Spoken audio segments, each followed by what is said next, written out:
That's why I'm here to tell you about WeGLFM.com. It's our hotspot on the web with live broadcast articles and more. It's like a gift that keeps on giving. Tune into your favorite shows at any time with a 24/7 online stream right on the homepage. And don't forget to check out the schedule for our station's full selection of music, sports, and talk shows. For the sports fans, there's articles aplenty covering all of the current events in football, basketball, and beyond. For those music fans, WEGL FM has got you covered. We have album and concert reviews and theme playlists for any mood.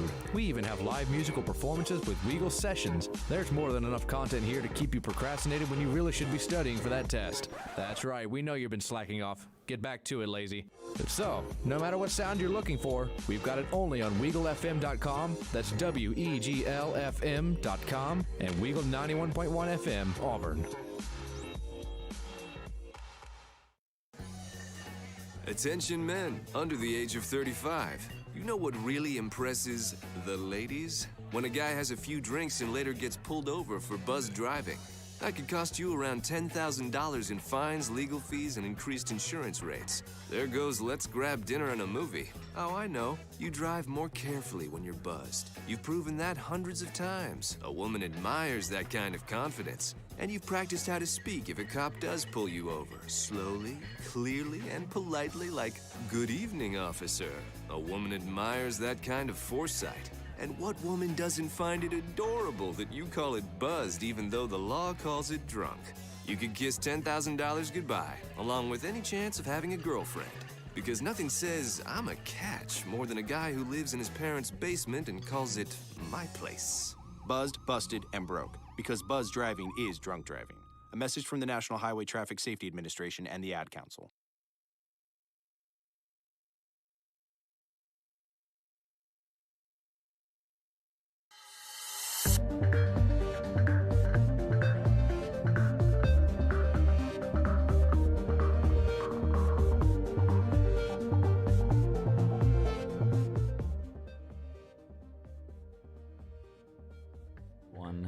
Hello, everyone, and welcome to another exciting episode of Compact Discourse right here on WEGL 91.1 FM, Auburn's premier home for student-run radio since 1971. I'm your host, Jack Hart, alongside my color man, Davis Carroll. We'd like to welcome in our listeners and viewers from across the Auburn and Opelika Megaplex and around the world, however you may be tuning in today, whether that be on your terrestrial radio antenna, through the information superhighway at WEGLFM.com, or tuning in after the fact on transistor.fm or Eagle Eye TV. We are happy to have you here in the booth with us for Auburn's only student-run drive time morning show. And now, as we are broadcasting live from the Bradley-based and WEGL studios in the bowels of the Harold Melton Student Center on the campus of Auburn University, where it is a drizzly 71 and cloudy this fine Wednesday morning, it's Compact Discourse. We wish you a most sincere good morning, and thank you once again for joining us today. Davis, how are we doing this rainy Wednesday morning? Feeling good. Only got one class today, and it's right after this, so looking forward to getting over with. Having a fun afternoon. And looking forward to recording Through the Lens today. Awesome. And we'll get to that later in the show. Of course, Through the Lens is Alex and Davis's movie podcast, which we are recording a very exciting episode of today. So a little bit of preview of that later in the show. All right, at this point, I would like to remind our audience that if at any point in the next 2 hours you feel so inclined to ask a question, drop a hot take, or in the highly unlikely event that we all get something wrong, if you want to correct us, you can go ahead and call in at 334-844-WEGL. That's 334-844-9345. You can also shoot us a tweet at CDiscAU. That's CDISCAU. And I might be a little more likely to get to that one. But once again, that phone number, 334-844-WEGL, 334-844-9345. Go ahead and give us a ring if you want to get your voice on the show. All right. And with that, we'll jump right into the show for today. We apologize for no show yesterday. There were a bit of technical difficulties at the station regarding our bullpen computer. But we are back, and I believe the video stream is actually working quite nicely well. I haven't dropped any frames yet, so hoping that stream of good luck continues. If you are watching on the video live stream on YouTube, that's WEGL 91.1 on YouTube. Look for the orange and blue eagle logo. You can watch our video live stream and a video on demand as soon as the show is over. So if we have any technical problems with that, I do apologize. We are continuing to work on getting that back up and running. But if you would like to get an unabridged version of the show, we do offer it PSA break free as a podcast that gets uploaded every day after the show is over. And you can get every episode of our show we've ever recorded available on our Transistor, which is an RSS feed, so you can pick it up pretty much anywhere you get your podcast. So be sure to do that if you miss any part of the show. All right, jumping right into things today, let's initially look at our weather report. As I mentioned, right now it is 71 degrees. Looking at the radar, looks like a lot of cloud cover, not much rain. Davis, you get rained on a little on the way in? I got a little drizzled on. You can probably you can't see it on me anymore. It was like a good one, and it didn't really bother you. You didn't really notice it, but it was there.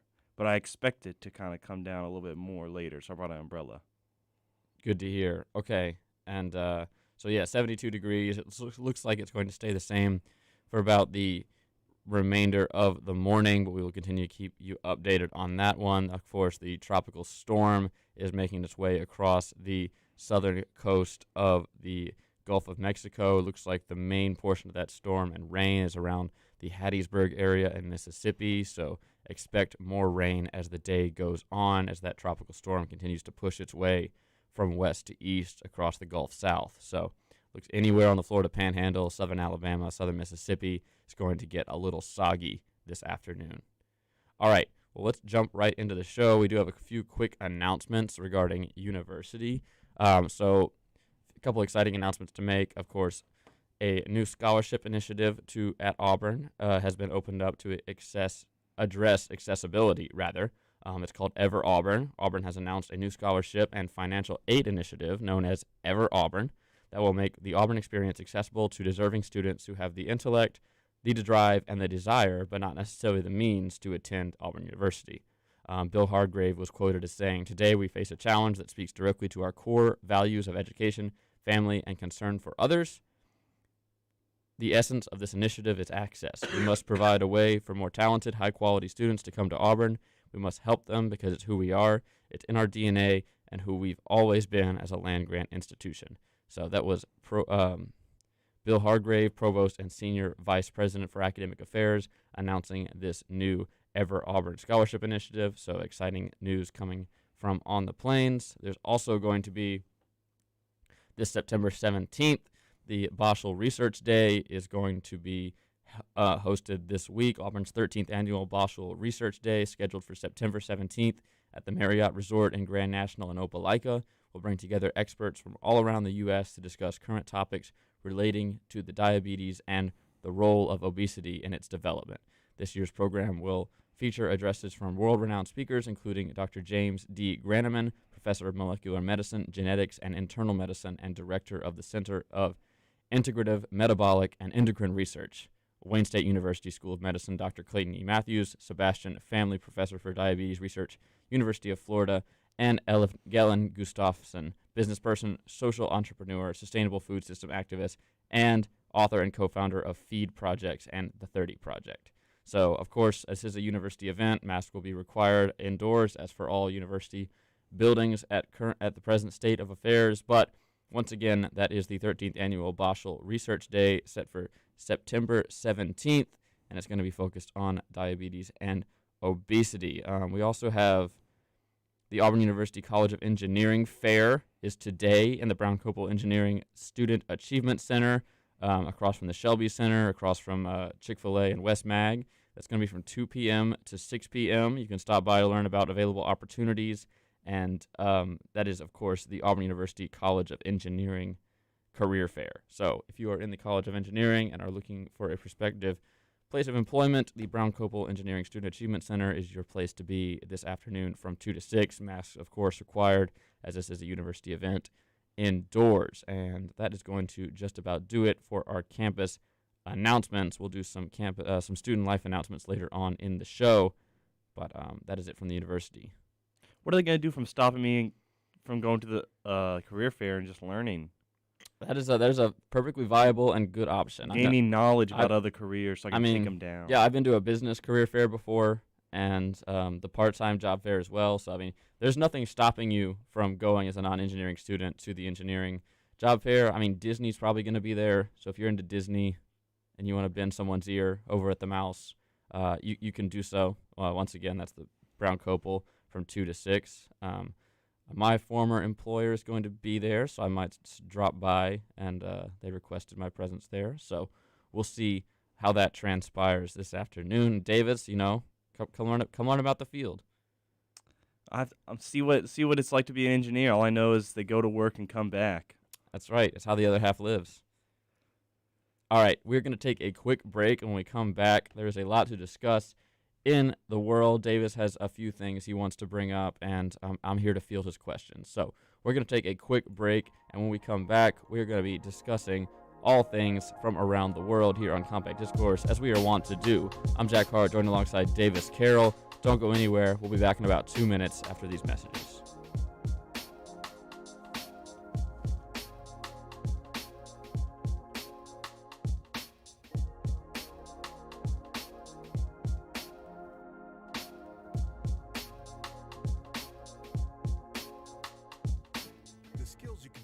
Soldier in the Army National Guard can give you an edge in the high-tech job market of tomorrow. The Guard offers career training to take advantage of your skills in science, technology, engineering, and math that can help give you a leg up to a high-paying and rewarding STEM profession. Gain practical experience with emerging technology and equipment not found in the civilian world.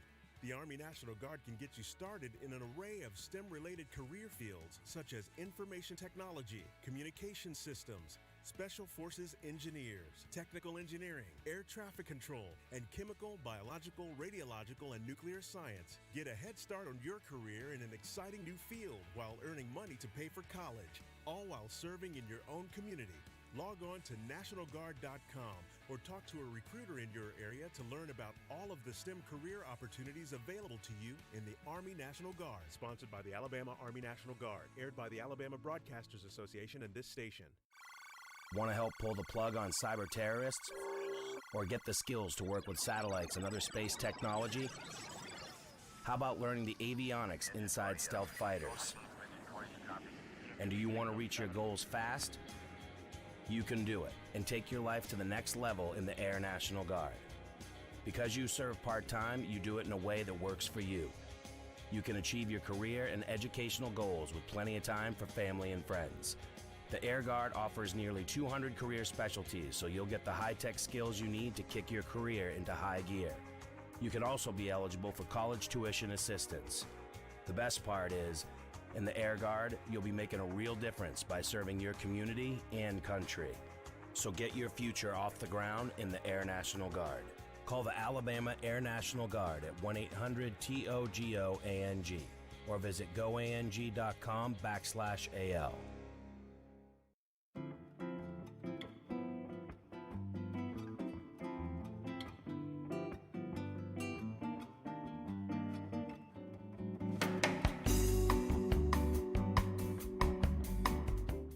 And welcome back to Compact Discourse right here on WEGL 91.1 FM. I'm Jack Hardjarn alongside Davis Carroll, as always. Welcome into the show, Davis Carroll. And welcome in to you guys for listening to the show this fine, rainy morning. So I hope wherever you are listening from this morning is warm, it is dry, and you are enjoying the dulcet tones coming from WEGL 91.1 FM. I want to remind you that you can follow WEGL on Twitter and Instagram to get content. We post pretty much every day. Aaron has assembled a little cadre of marketing people to get some content out over the internet every single day of the week. So check that out if you haven't already. That is at WEGL_AU on Twitter, Instagram, and now TikTok, I believe. I think we're getting hip. I think we're on TikTok now. All right, so you can do that. You can also go to WEGLFM.com if you want to listen to the live stream 24 hours a day. Whatever's playing on WEGL is playing on WEGLFM.com. Just hit the play button on the boombox on the homepage, and that's how you can listen live. And there's also going to be some new articles coming out. There's plenty of sports articles. There's going to be some album reviews, movie reviews even. We've got a whole entertainment team working together to make WEGLFM.com one of the best places to be on the internet. All right, and with that, I know I mentioned TikTok earlier, but TikTok's at it again, and they are creating a new trend that I feel every time one of these happens, I feel more and more like an old man. And you never see them. Because I can't really, I kind of retired from TikTok after, and as soon as I did that, all my friends are on it now. So, I do feel like an old man trying to like piece together like what. There's a period of a month where I'd send you like 20 TikToks a day, and then you'd see me be like, "Why are there so many?" Some people get sucked in, and it's sad. Honestly, I've escaped its grasp for the most part. I still am addicted to it, but I don't ignore. I don't like go into my own world on it like someone on the show does. Yeah, we'll refrain from dropping names, but I think if you know anything about our personalities, you can figure out pretty easily. All right, so jumping into what TikTok has served up for this week, and the news has already caught on to it, which means it's probably lame already. But Davis, what is TikTok up to? So TikTok's newest trend, it's called devious licks or any other form of something lick, like and a lick is stealing. What? Like a good steal is basically what it means. Like a fine galvanized piece of aluminum. Yeah, I wish. A successful theft. I see. Mostly stealing with an Which A. I had not heard of a lick before, to be honest with you. But it is a slang term. I guess a not too common one. Basically means, yeah, you made easy money, you got a good steal. Okay. And basically You what it's licked come it. to, no. You can lick something. I guess I'm not sure if you can use it as a verb, but it's usually if I were to make a lick. If I were to steal a banana from Bob on Payne, you didn't lick it. I didn't lick the banana. You made a lick. I completed a successful lick. Yes. Okay, understood. But you said it's just kind of like I made a devious lick earlier. Okay. I made a good lick, which is we sound so lame. We sound like old people. Well, what is this lick they're talking about? Well, who are they licking? But basically, it started out as like you'd steal maybe like a sign or something and be like, "Oh, look at this good lick," and then like people are trying to one up each other, and then I saw a few like somehow people got like IHOP signs or Subway signs, which I'm not sure if they actually stole those or they like got it from like a closing down store. It could be performative. There are a few that I think are fake, but there are a lot that are definitely real. And the trend has really started to focus mainly in like middle schools and high schools. So like as TikTok users are wont to do. So people are stealing like soap dispensers, like not too big of things. I guess those can be replaced. I've seen people steal urinals somehow. I mean, I'm saying I usually the phrase is anything that isn't bolted down. But yes. I'm seeing things that are bolted down get stolen. I've seen according bathroom stall. Yeah, Kansas City Star says Johnson County School has bathroom doors and toilet seats stolen. I've seen a whole row of lockers somehow. I've seen someone get the key to the school somehow, which I think that one could be like it's not actually the key to it, or maybe it's just like their mom works there and they took the key, which I don't think that's that devious of a lick, if I can say so myself.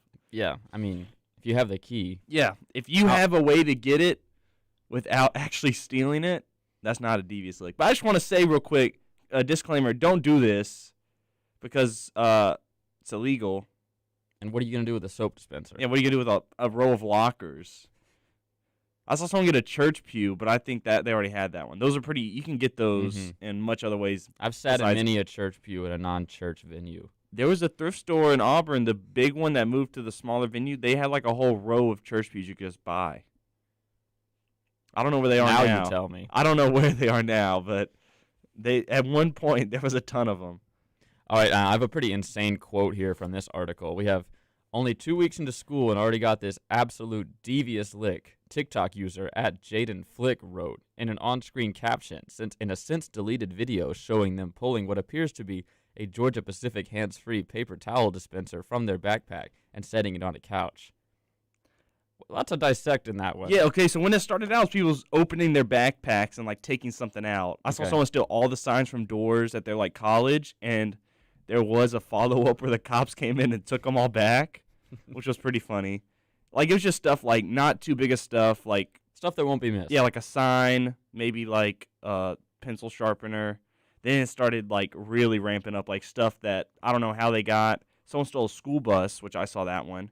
The trend is no longer taking things out of your backpack, but I think it's still kind of like they act like they're going to it and they pan up to what they took, and then it's something crazy is like the payoff.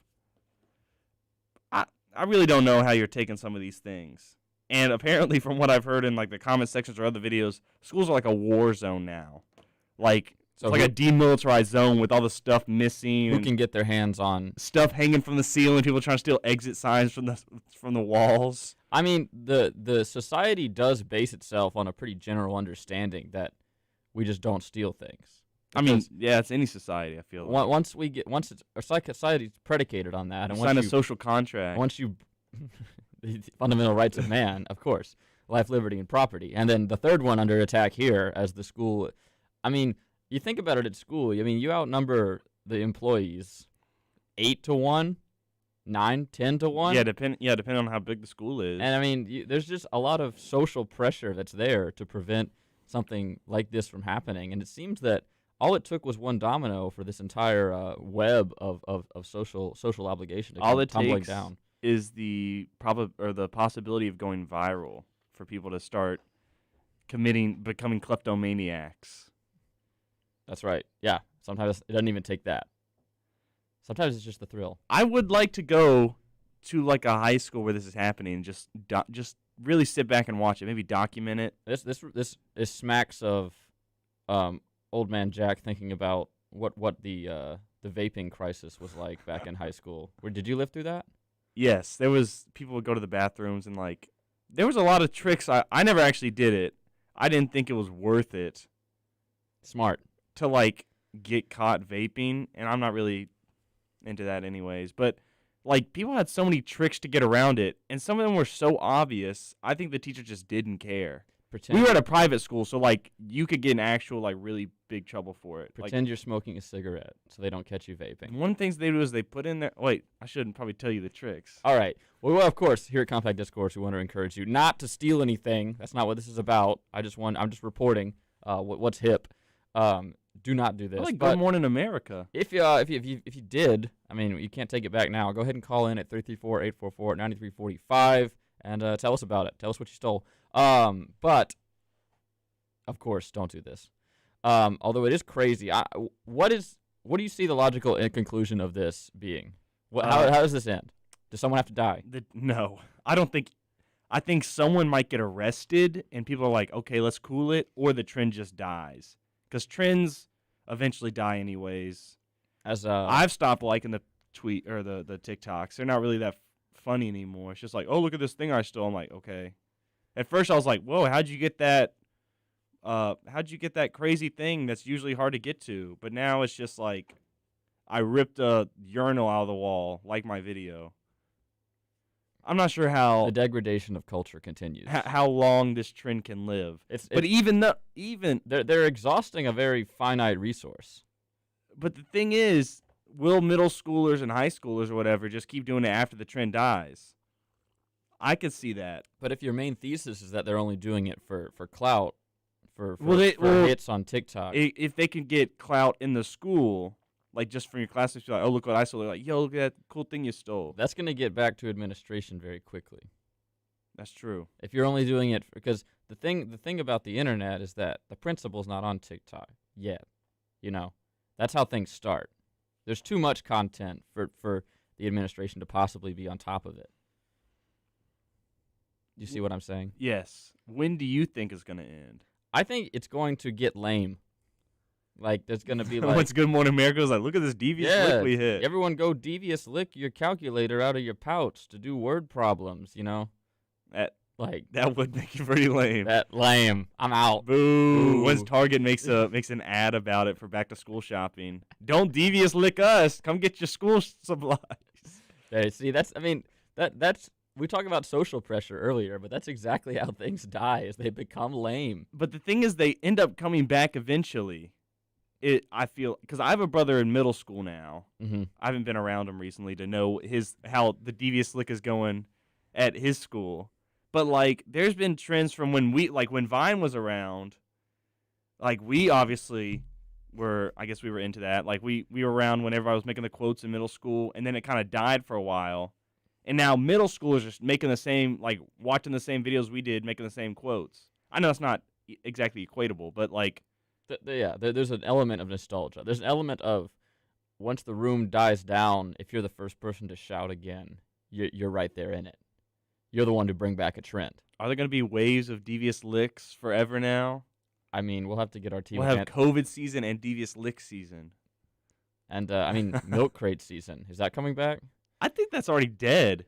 Someone died. It became lame. Good Morning America talked about it, and we never heard about it again. It was still cool when we talked about it. That's what I'm saying. All right, and Devious Licks, we'll see how long this remains cool. All right, we are going to head to a quick break. Good discussion here on Compact Discourse. If you want to tweet at us at CDISCAU, any Devious Lick stories you may have to offer, we'll censor your name if you so choose. Or you can call in at 334-844-9345 if you have anything you want to add to the show. Thank you for listening to Compact Discourse. We will be right back in about 2 minutes after these messages. You're listening to Jack Hart and Davis Carroll on Compact Discourse right here on WEGL 91.1 FM.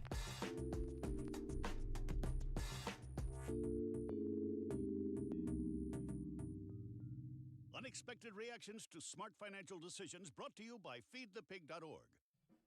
Well, I finally did it. I improved my credit score. You're kidding, right? No. How are we supposed to be the bad boys of electro synth pop if you're out there being responsible? The band is about to be discovered. This is our year. Yeah, you've been saying that for a while now. You think anyone in the Rock and Roll Hall of Fame was worried about their credit score? I never really thought that. Of course they weren't. Rock stars aren't supposed to think about that kind of stuff. We're supposed to think about how many guitars we've smashed, write aggressively sensitive power ballads, start questionable fashion trends, tragically break up and blame creative differences. All right. I thought maybe it was time to take control of my finances, you know? Start using a budget, get out of debt, set some goals. A budget? Debt? Set some goals? Listen, I knew that we'd have our creative differences, but I was hoping they'd involve a little more scandal. When it comes to financial stability, don't get left behind. Get tools and tips for saving at feedthepig.org. This message brought to you by the American Institute of CPAs and the Ad Council. Dave, what are you doing? Just sending a gift to Dave 2037.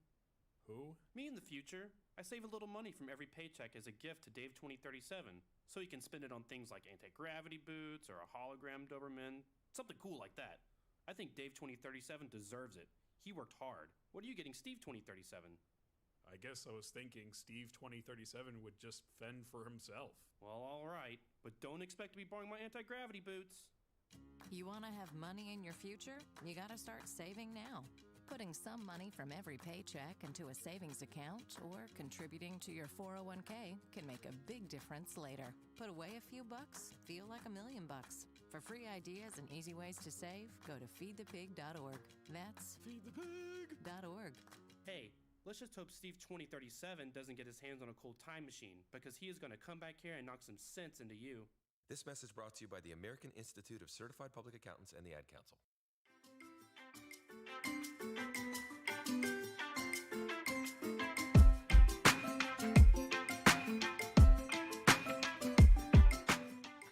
And welcome back to Compact Discourse right here on WEGL 91.1 FM. I'm your host, Jack Hart, joined alongside Davis Carroll and nobody else. Over there? I'm just a little burp. I tried to fight it, but it won. All right, we are hanging out here in the Bradley Basin Studios on the campus of Auburn University here in the Harold D. Melton Student Center on September 15th, 2021. It's 8:30 a.m., and it's a little rainy outside, so I hope wherever you are listening from, or from wherever you are listening here on this fine Wednesday morning, you are in a warm, you're in dry, and you are not caught out in the rain like Davis and I were earlier today. But the show must go on as always. We do not care. And the show must go on. Heck yeah. All right, Davis, we're talking Devious Licks. Now, if you don't know Devious Licks, it's something we discussed in the last segment. It is a new viral trend on TikTok, I presume other apps as well. You know, all apps are the same now. Where children, it seems, mostly school age, middle and high school, are just, you know, having an unauthorized change of possession, is I think the legal definition you presented to me, from their school to their backpacks. And we're not advocating for it, but we're just reporting this is what your kids are up to.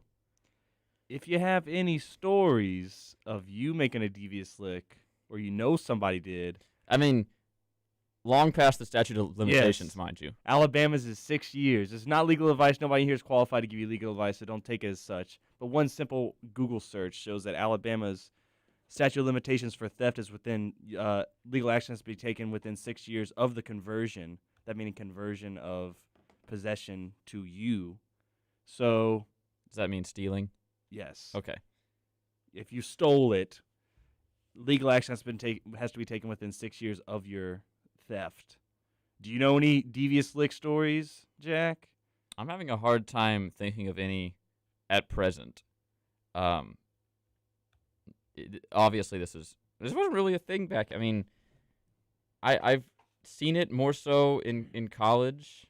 People just stealing things on their walking home. It's kind of like signs. Walking home from dinner. Yeah, just stuff that's left out in the street. It's not stuff that's bolted down. I feel like the reason it's really with school kids, school-aged kids, as you said. Because they're bored? I think it's because they have access to those like things you don't see very often. I mean, I guess you see urinals and stuff often, but like I've seen urinals. Yeah, but like you can walk to like my thoughts falling apart right now. I guess you do see exit signs. The average person sees exit signs, urinals, and like hand dispense or soap dispensers quite often. So never mind. Well, I will say that this is kind of a more redneck country thing to do, but I know stealing street signs is big. Yes. Because out in the sticks, there's like some funny street names. It's like Paws Farm Road, or like Gumsuck Branch, like stuff like that. I can't attest to that. And I'm from the Boondocks. When I was visiting you, we literally visited a place called Yelling Location. Oh yeah, I forgot about that. So yeah, the Yelling Settlement. Yeah, the Yelling Settlement. So there was no sign to take there. We investigated. We checked.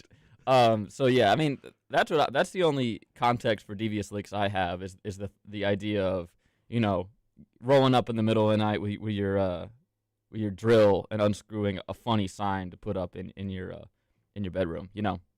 But that's not really hurting anybody. Yeah, I feel like the devious licks end where like I don't think devious licks are going to be like you steal from a store, you steal food or anything like that. It's going to really just be signs or stuff that don't really inconvenience people. I guess signs do. I guess it inconveniences people, but like not like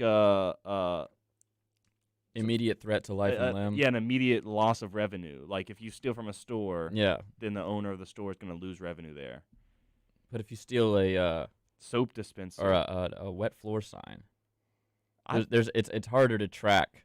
I just want to say Auburn needs to put away their wet floor signs. There's been one that's sitting in the second floor Haley Center for like a month. I will say that they need to move them just because I keep running into the one outside at WEGL here. And it's really loud when it falls over. You think you'd move it? You could just move it. I do move it, but it gets put back every day. Is the floor wet? I presume it was when they put the sign out, but they don't exactly follow up when they clean it. All right, well, we're going to hit your weather report really quick. It has gotten up to 76 degrees with periods of rain. Winds are coming in east-northeast at 5 to 10 miles per hour here in Auburn, Alabama. Chance of rain remains at 90%. We'll probably get about a half inch of rain today. UV index is, of course, 4 of 10. So if you're making it out to the pool today, reconsider. We're going to be looking at thunderstorms throughout the day and throughout the weekend. It looks like we're dealing with scattered thunderstorms and a 40% chance of rain all the way over to next Wednesday. So plan accordingly and try to stay dry if you're not heading up to Pennsylvania this weekend. All right, and then your overnight temperature is going to be 68 degrees. It's going to just continue to be rain showers. Doesn't look like any kind of thunderstorm action with 100% humidity going on tonight. Once again, 5 mile per hour winds and the chance of rain remaining at 90%. We're expecting once again about a half inch of rain today. So get out your galoshes, get out your duck boots, and stay dry. I have a pair of hydrophobic pants I've been wearing when it rains. Interesting. Yeah, it just kind of beads up. Are they like beads up and rolls off? Is it like a rain jacket material or more like a dry fit material? It's a Lululemon product. It's called a bowline pant, and it feels a lot like a rain jacket. Interesting. Yeah. Are they comfortable? They're pretty comfortable. That's all that matters. They don't cinch around my calves like the joggers do, so they look a little silly. But it's worth it to stay dry.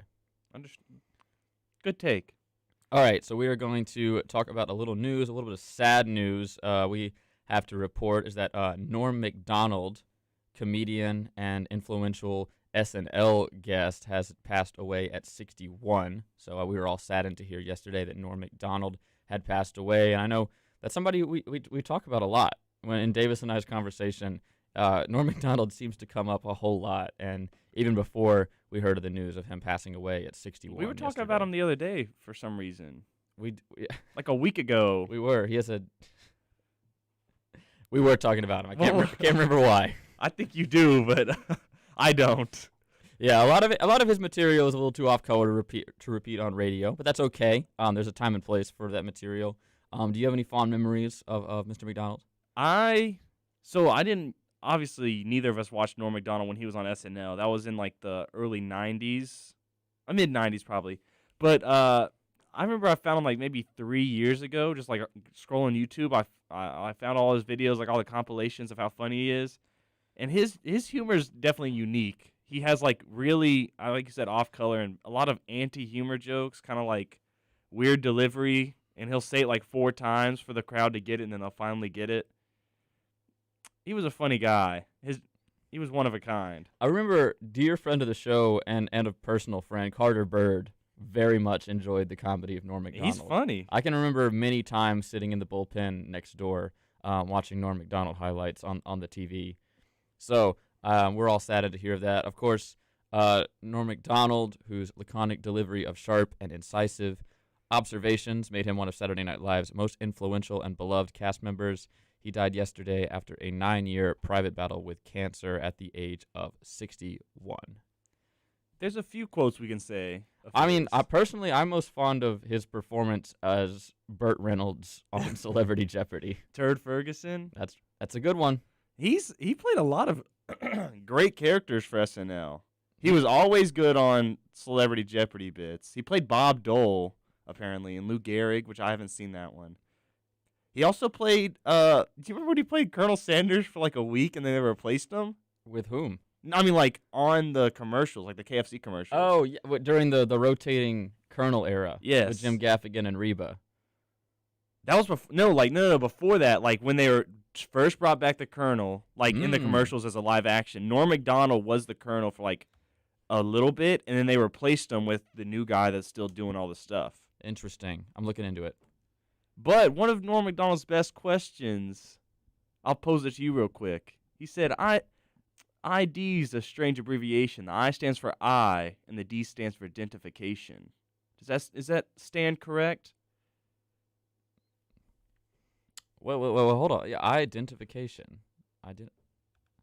Hold on. Yeah, let me look into this. Okay, but yeah. So Norm Macdonald played a lot of he just showed up on shows sometimes like a one-off character. He played Death in Family Guy. In the first episode, Death showed up, and I think he was the better Death than the other guy. Chris knows the other guy's name because it's Chris, and he loves Family Guy, but he played like a slime monster in one show, I think. And he used to have a show called The Norm Show after he left SNL, which do you know why he was fired off SNL, Jack? I think you can take your pick. Yeah, I'm allowed to say it. So the Norm Macdonald back in the 90s was pretty notorious for making O.J. Simpson jokes. Oh, yes. Most of them are pretty funny. Pretty poignant. Very. I think it's a diplomatic way to say it. Yeah, pretty poignant. But the NBC executive was pretty good friends with O.J. Lorne Michaels. Not Lorne Michaels. A different NBC executive. Lorne Michaels wouldn't fire. Lorne Michaels knows what's funny most of the time. He knows what's up. So this guy was friends with OJ, and he thought Norm was being too hard on him. So he was like, Norm, you got to cut out the jokes. And then the next week, Norm made more OJ jokes, and then he got fired. So comes with the territory. Should he stop making OJ jokes? They were funny at the time. For some people. OJ's given us a lot of new material in recent years. Now that he's back on Twitter. I wonder what Norm Macdonald see all the, hey, Twitter world, OJ Mahomes here. I wonder if Norm Macdonald's in OJ's fantasy league. Oh my goodness, that'd be crazy. Wouldn't that be a wacky episode? I'm seeing that ID stands for identification document. Okay. But it is a poignant observation. So his joke failed. I mean, but it was still funny. No, because, like, I got what he meant, you know. Identification. There you go. So, of course, was a very funny guy. I'm pretty fond of a lot of the podcasts I listen to are hosted by comedians, and they are a very tight-knit community. So I've heard a lot of good Norm Macdonald stories over the years. He's your favorite comedian's favorite comedian. Whether that be, you know, Bill Burr, Bert Kreischer, any of those. They run in a very tight group, and so it seems that they all looked up to him for being a kind of a Puritan in the craft of comedy. He was funny. Am I allowed to tell people to go look him up? You can present that as an option. Y'all should maybe go look up Norm Macdonald clips on YouTube. Especially start out with the SNL ones, and then if you feel so inclined, maybe if you'd like to, maybe head on over to OJ. You can work up to the OJ jokes. Do you think you can handle it? His weekend updates, he has some good jokes on there. Some of them are off color, but that's Norm Macdonald. Not everything's going to land. Some of them have aged poorly. I'll say that. I was listening to some on the way here. Fair enough. All right, we're going to head to a quick break, and when we come back, we're going to continue our discussion here on Compact Discourse. Don't go anywhere. Tweet at us at CDiscAU. Call in 334-844-9345. We want to hear from you. Don't go anywhere. Jack Hart and Davis Carroll sitting in the booth with you this morning. You're listening to Compact Discourse right here on WEGL 91.1 FM. As a mother, you don't want to have to worry about this bill is coming, but then she needs this chemo. That's a decision you shouldn't have to make. El que San Jude no cobra ni un centavo para nosotros significa quitarnos todo ese estrés, esa preocupación y podernos enfocar en nuestra hija. That was the first thing I was like, how are we going to do this? When St. Jude told us that we didn't have to pay a single bill, I was like, wow, they pretty much have saved us. It's like the world has been lifted off of your shoulders, and now your focus is supporting this child. There is not another hospital like St. Jude. The patient care is unmatchable. It saved my life. It saved my daughter's life. It saved our family.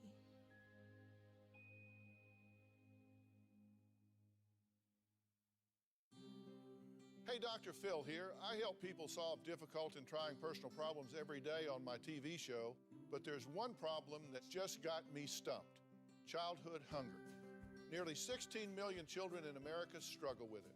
That's 1 in 5 kids who may not know where their next meal is coming from, despite the fact that there's more than enough healthy, nutritious food out there to feed them all. Now, I don't know about you, but that is unacceptable to me. Luckily, the Feeding America network of good people is out there collecting surplus food and giving hope to hungry children and their families at local food banks all across the country. But let's face it, they can't do it without your help. Join me in supporting Feeding America and your local food bank at feedingamerica.org. Brought to you by Feeding America and the Ad Council. Together, we can solve hunger. Together, we're feeding America.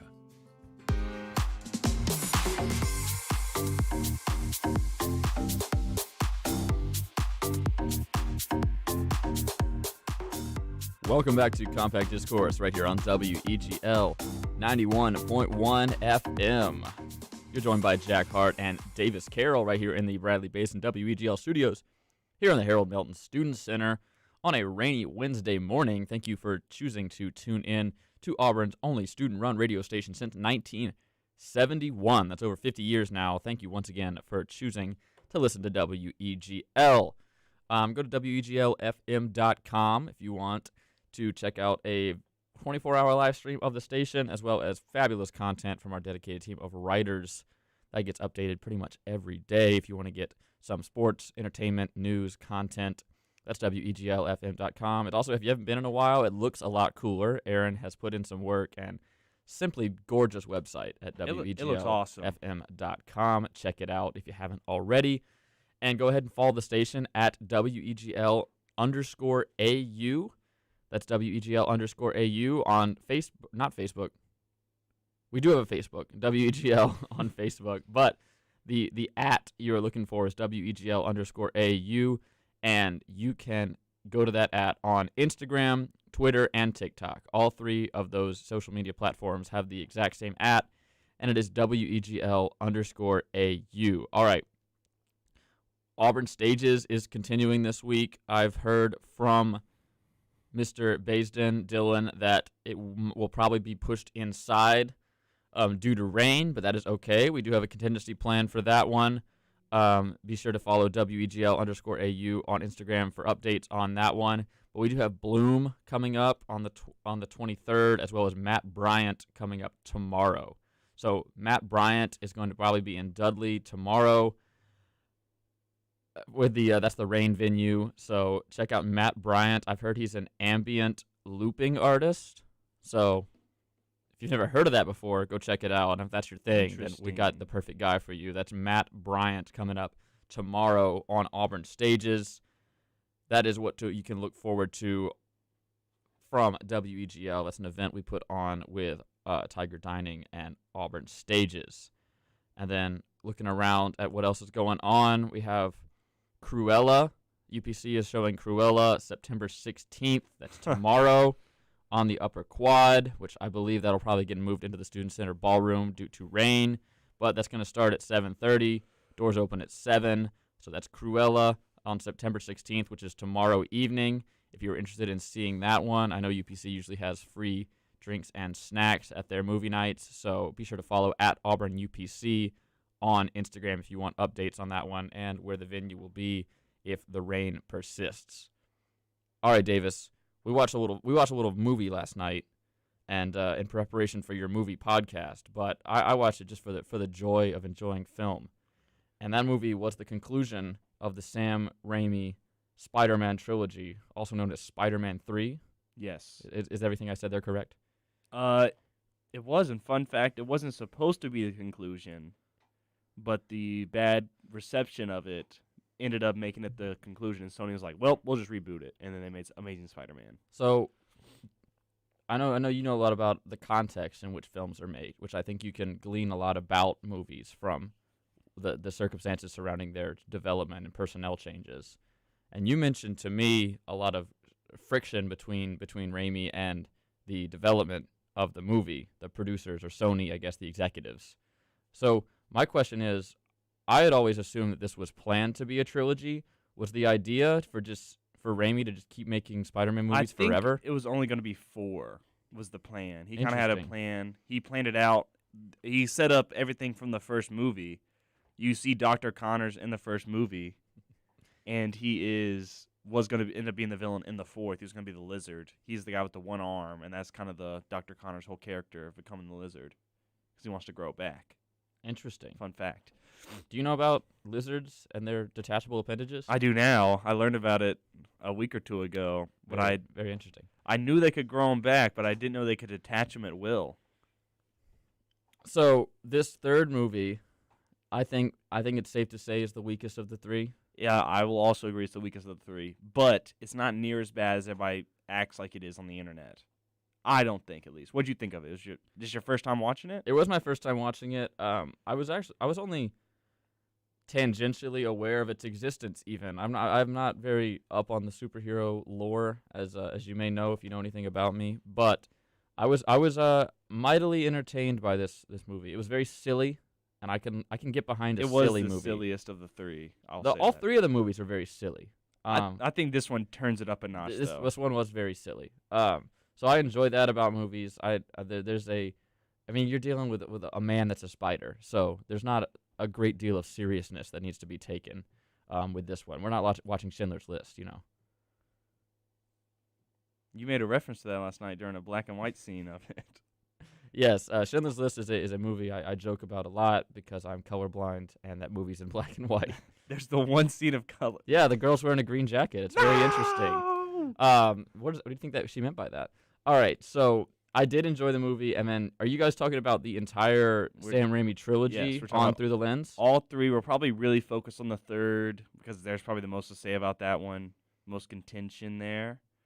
The first two, everybody kind of agrees they're great. Depends on who you are. If you like the second or the first one more, I like the second one more. What about you? I really enjoyed both of them. I'm having a hard time separating them in my mind. It is basically just you can watch it as one long movie, and I think that's how Sam Raimi intended it. Something that I have a bit of a qualm with is that I enjoyed our villains too much for them to be disposed of so quickly. Does that make sense? The point. I mean, I get what you're saying, but I'm not sure if they could show up for more than one movie. I guess technically Green Goblin did. Because, I mean, Green Goblin's gone in the first movie, Doc Ock's gone in the second movie, and then you have a whole cast of characters that show up in the third movie. And I would hope that maybe he just temporarily just wounded them maybe in the first movie, and then they all come back for the third movie to be like a bad guy team. Maybe that's corporate America trying to sell me an action figure, but that I really enjoyed our time with Dr. Octopus, and I hated to see him go away. Well, if Raimi, I guess if he had let them live, there could have been a Sinister Six movie, which is usually Doc Ock, Green Goblin, Electro, who never showed up in any of these movies. Have we seen Electro before? In Amazing Spider-Man. Oh, okay. And he's going to be returning in the new No Way Home. I'm excited for that. I'm doubly excited for the new. I was kind of on the Spider-Man movies, the new Marvel ones. After seeing the first one, not the first one, the second one, I guess, the one where he goes to Europe. I was kind of on that one, but and then I was a little bit excited because it ends with a twist ending, and then I've become more excited about it after watching the trailer, and then after contextualizing watching the trailer by watching all three of the Sam Raimi movies now. I'm actually pretty excited to check out this movie on December 17th when it comes out. We still have the Amazing Spider-Man to watch sometime. I mean, I live with a guy who wakes up every morning by drinking a glass of I hate those movies. So I don't know if I'm allowed to watch those. Chris says he likes the first one. He said the first one's okay, but the second one is I don't know if we can repeat dog that water. That's the best way I can say the it. Two words we can repeat. All right, so we're excited for Spider-Man. If you're excited for Spider-Man, let us know. Go ahead and tweet us at CDiscAU. That's at CDISCAU. Or you can call in and get your Spider-Man opinions on the show. I think the funniest part of these three movies are J.K. Simmons. He, by far, the best J. Jonah Jameson ever. Some of the best comedic timing I've seen. Sam Raimi's funny. Sam Raimi knows how to put jokes in any movie. He's usually a horror movie director, and he still put jokes in those movies. Can I ask what else Sam Raimi's had his hands on? He made The Evil Dead, all the Evil Dead movies, basically. That's why Bruce Campbell showed up in all of the Spider-Man movies, because they're good friends. I'm pretty sure they met they were roommates in college, I'm pretty sure. I think that's true. Interesting. Made all the Evil Deads. He made Army of Darkness. I think he made Darkman, maybe, which is kind of like a cult classic movie. Kind of like he came back from the dead, I think. He made Oz the Great and Powerful with James Franco, which I'm just looked up. Most other things, I think he really's more of a producer, kind of has hands in. But Spider-Man and Evil Dead are his biggest things. And he's going to make the new Doctor Strange movie. Okay. And that is separate from the new Spider-Man movie that has Doctor Strange in it? It's going to be right after, I'm pretty sure. It's him, it's Doctor Strange and Wanda Maximoff, or Scarlet Witch. Kind of it's called Multiverse of Madness. It's supposed to be kind of like a horror movie. So Sam Raimi's the obvious choice. Interesting. And that's from WandaVision, you say? Yes. The girl from, Scarlet Witch from WandaVision. Okay. So this is a lot to keep track of. It is. A lot of moving parts. If you haven't been watching keeping up with it for the most part since it began, it is hard to kind of get your foot in the door. Do you have any, just 10,000-foot view, broad-based opinions about what Disney/Marvel is doing with their cavalcade of characters? I do. How do you feel about, this is something we've never seen before in the world of film, I guess because you haven't been able to logistically pull it off, or no one's had the resources to, but to have a multiverse, is that what they call it? Cinematic universe, is that what they call it? That's yeah. What, do you have any broad-based opinions about that? So Martin Scorsese, or Scorsese, I think is the correct way to say it. He said that Marvel doesn't even make movies anymore, which I actually tend to agree with. I think their movies are entertaining. But but I do think that it's basically just like high budget. It's a high budget TV show to me at this point. Like, I'll keep up with it. It's entertaining. I grew up with these characters. I really like these characters. When it wasn't cool to like them, I was a fan of them. But I think Marvel has done a great job of bringing them into the mainstream, making everyone like them. But I think some of the liberties, I don't really care about the liberties they're taking with the stories. Actually, I do, obviously. I was just saying that. But some of the things they're doing with the characters, I get they're doing it for the movies. But I'm not really a fan of all of the things they do. Like, most specifically, how they made Spider-Man kind of under the wing of Tony Stark and how he really depends on Tony Stark for his whole thing. Interesting. So it is Tom Holland Spider-Man younger than Tobey Spider-Man? I mean, like, in universe, no. They're both supposed to be teenagers. But, like, Tom Holland looks a lot younger. Tom like, Holland, in the first Tom movie, Holland's like a kid. In the first movie, Peter was in high school. I'm pretty sure he was a senior because they graduate. Yeah. But, like, still, he's probably, like, 18. So, I mean, we see the Marvel movies more as vehicles for storytelling and advancing of greater plot rather than individual pieces of art. Is that a good way of putting it? I guess you could put it like that. Like, they're just there to tick a box. Yes. Like, yeah, they all kind of become formulaic in a lot of ways. And I'm hoping that this new phase, as they call him, Phase 4, with Sam Raimi kind of leading the charge with Doctor Strange and the Multiverse of Madness, kind of changes up the formula and makes each movie its own thing but still connected, is what I hope. All right, well, we're going to head to our 9 o'clock break for about 5 minutes, and when we come back, we will hopefully have DJP in the studio to talk a little bit with us, and if not, we will just continue to talk with Davis, and if you would like to get on the show as well, you can at CDiscAU or call in at 334-844-9345. You're listening to Compact Discourse. Don't go anywhere. We'll be back in about 5 minutes with the second half of the show. You're listening to Compact Discourse right here on WEGL 91.1 FM. Oh my gosh! A floating shopping list! Ah! I'm not a shopping list. I'm WEGL Auburn. I'm Tiffany. I have some tips for you on how to quit smoking like I did. First, I did some reading about it. I found a lot of great advice on how to quit smoking and picked out the ways I thought would work best for me. I started by setting a quit date. Then I threw out my ashtrays, lighters, and matches. I did other things too, like exercising more, and it worked. But I'd still get cravings, especially on long car rides. To help me with that, I put a picture of my mother in my car. She died of lung cancer from smoking cigarettes when I was only 16. Now I have a 16-year-old daughter. That picture of my mother reminds me that I don't want to miss all the things my daughter is going to do in her life, including turning 17. You can quit. For free help, call 1-800-QUIT-NOW. A message from the U.S. Department of Health and Human Services and CDC. The thought of my sons growing up without me inspired me to quit smoking. I talked to my doctors, and then I threw away all my cigarettes, ashtrays, and lighters. I started exercising instead of smoking. Getting support from friends online kept me on track. Staying away from alcohol when I was first quitting was key. Instead of smoking after I ate, I'd get up and take a walk. I missed having a cigarette in my hand, so I'd hold a pen or a straw, anything. Until I knew I wouldn't give in to temptation, I spent more time with my friends who didn't smoke. I went to places that were smoke-free. I didn't stay quit the very first time I tried. I kept on trying, and I learned something each time. Do whatever it takes. No matter how many times it takes. I quit. I quit. I quit. We did it, so can you. You can quit. For free help, call 1-800-QUIT-NOW. A message from the U.S. Department of Health and Human Services and CDC. It's the top of the hour, about 9 a.m., and you're still listening to WEGL 91.1 FM. Well, you made it this far. Go get yourself a cup of coffee.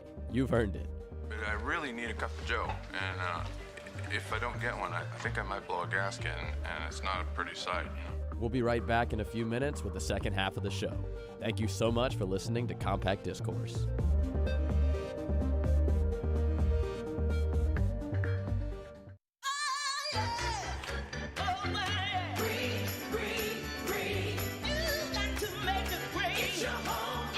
dream. It's your dream. Green on test and living healthy and green. Make it green, green, green. Green, green, green. Making it green is making sure the air in your home is healthy for your family to breathe. Make sure you test your home for the presence of radon. It's easy. To learn more, call 866-730-GREEN. Preserve your family's health and well-being. Get your home tested. That's living healthy and green. Make it green. Green, green, green. Make it green. It's your home, it's your dream. It's your dream. Make sure you test your home for the presence of radon. It's easy. To learn more, call 866-730-GREEN. A message from the U.S. EPA. It may be hard to believe, but people just like you are already saving money. FeedThePig.org makes it easy. Their simple savings plan teaches you how to start saving without going overboard. So you don't need to mooch off your friends. You gonna finish that grape? You mean the one in my mouth? You don't need to stop buying the necessities. What you're smelling is a natural musk. Ew. You don't need to be a medical test subject. How do you feel? Mostly okay. Sometimes, though. You don't need to get a second job as a stuntman. We need a new stuntman. Let's break for lunch. You just need an internet connection. Don't get left behind. Start your personal savings plan with the tips and tools on feedthepig.org. That way, you don't need to sell your soul to the devil. $15 is the best I can do. All right, deal. Brought to you by the American Institute of CPAs and the Ad Council. I want that wall-crawling arachnid prosecuted. I want him strung up by his web. I want WEGL Auburn.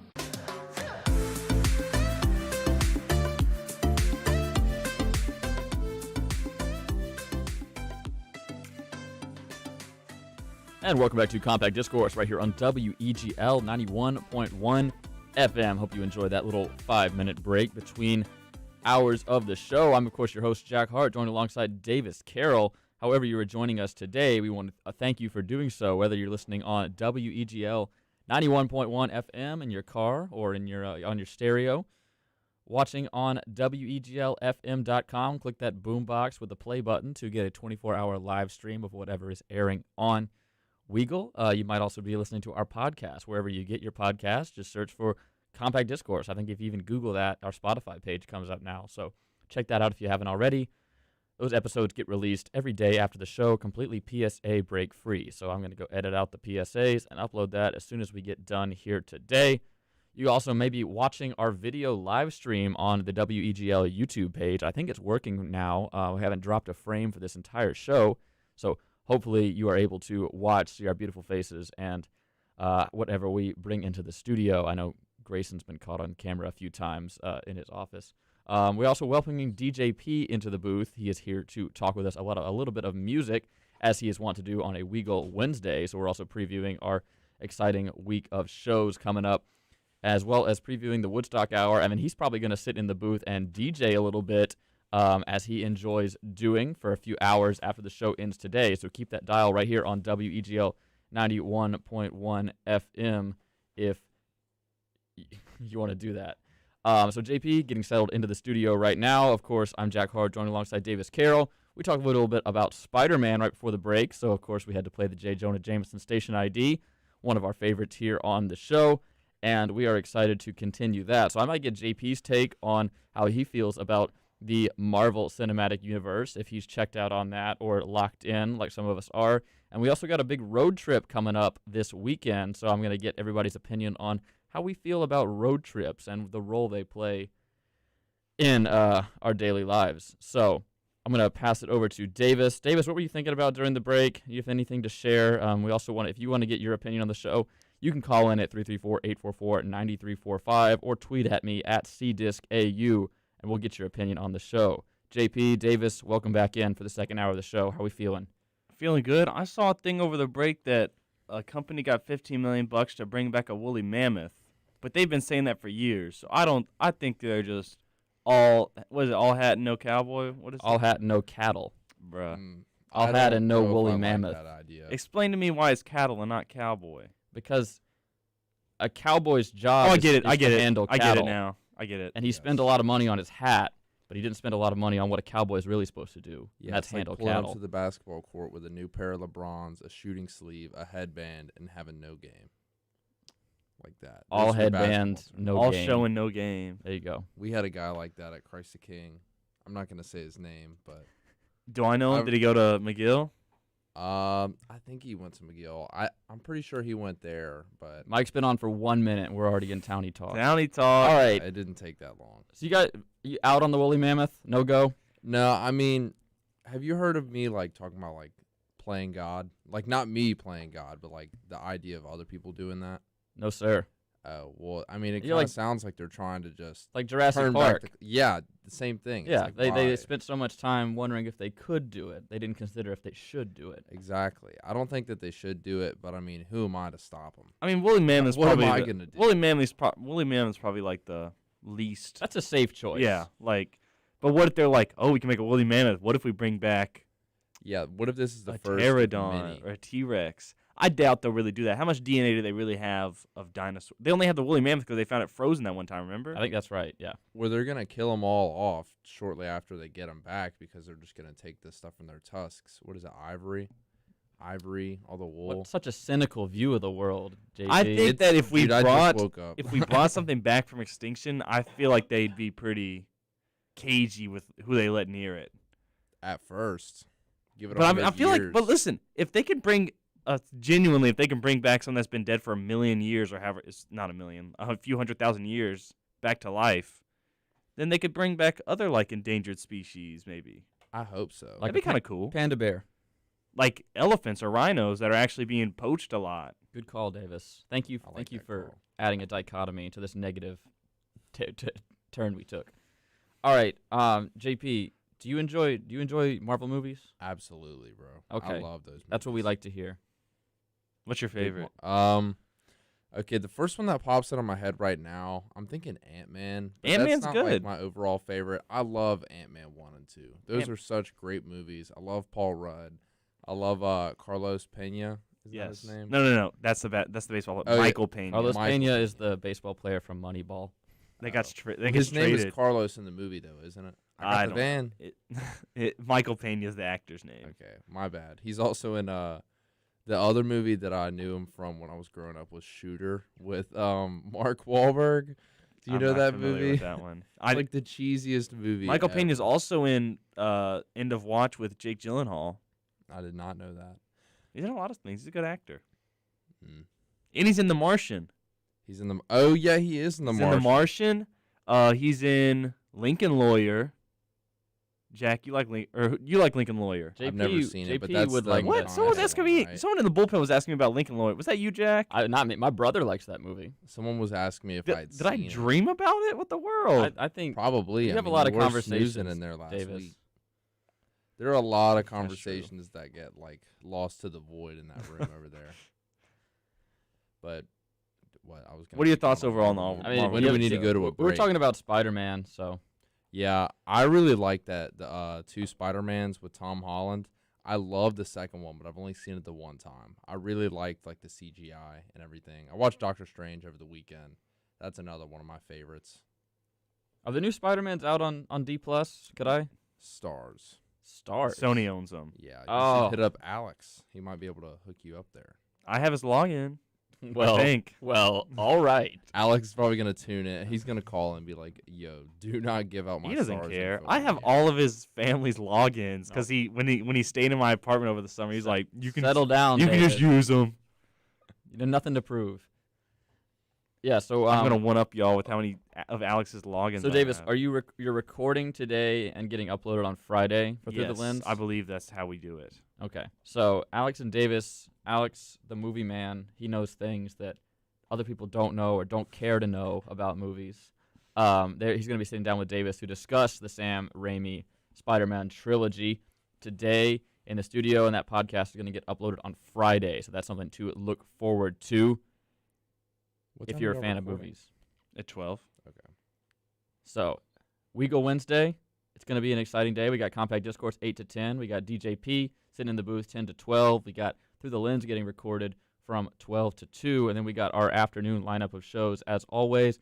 Woodstock Hour, Mackie Hour, Cheetah Print coming on at 8 p.m. if you're a fan of all things funk, R&B, and soul. Got Chris Tobias coming in to spin some tunes. I might just be joining him for that one as well. So Wednesday, you got to keep your dial right here on WEGL 91.1 FM because, I mean, the fun never ends. Exactly. Has the fun ever ended on WEGL?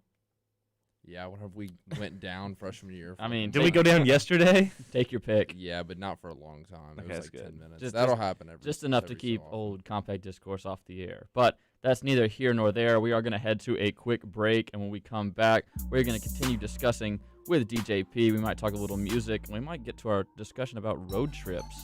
So I'm pretty excited about mine coming up this weekend. You're listening to Compact Discourse right here on WEGL 91.1 FM. Your calls are welcome at 334-844-9345. Don't touch that dial. We'll be back in about 2 minutes.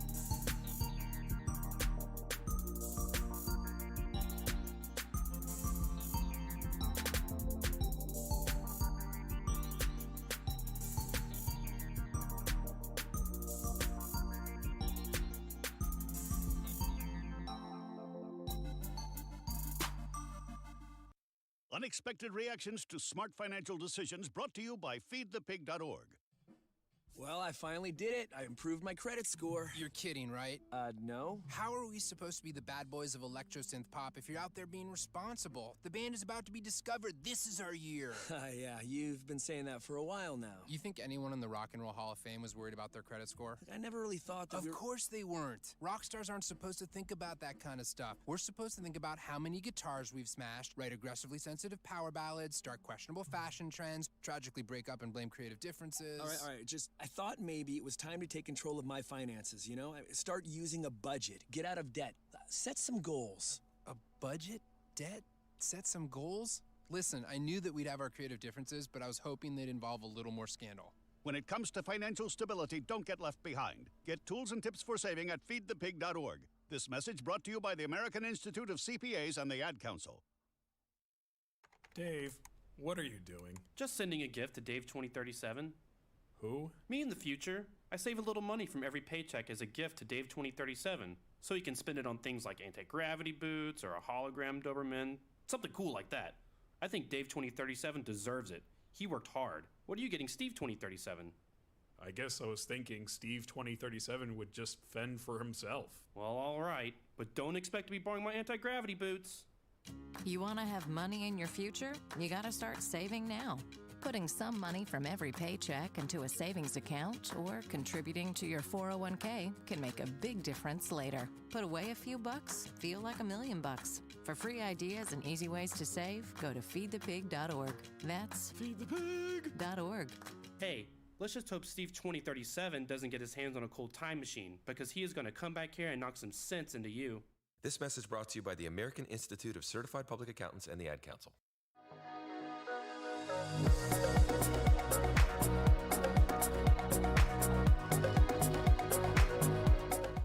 And welcome back to Compact Discourse right here on WEGL 91.1 FM. I'm your host, Jack Hart, joined alongside Davis Carroll and DJP, joined by Grayson Moyer now in the studio. We got a full house ready to discuss everything with you here today. If you want to join the conversation, of course, your calls are welcome at 334-844-9345, or you can send me a tweet at CDiscAU, and we'll get your conversation on the show. We've been discussing a myriad of things today, from Devious Licks to Spider-Man to now this day in music history, which DJP has brought up something hot for us today.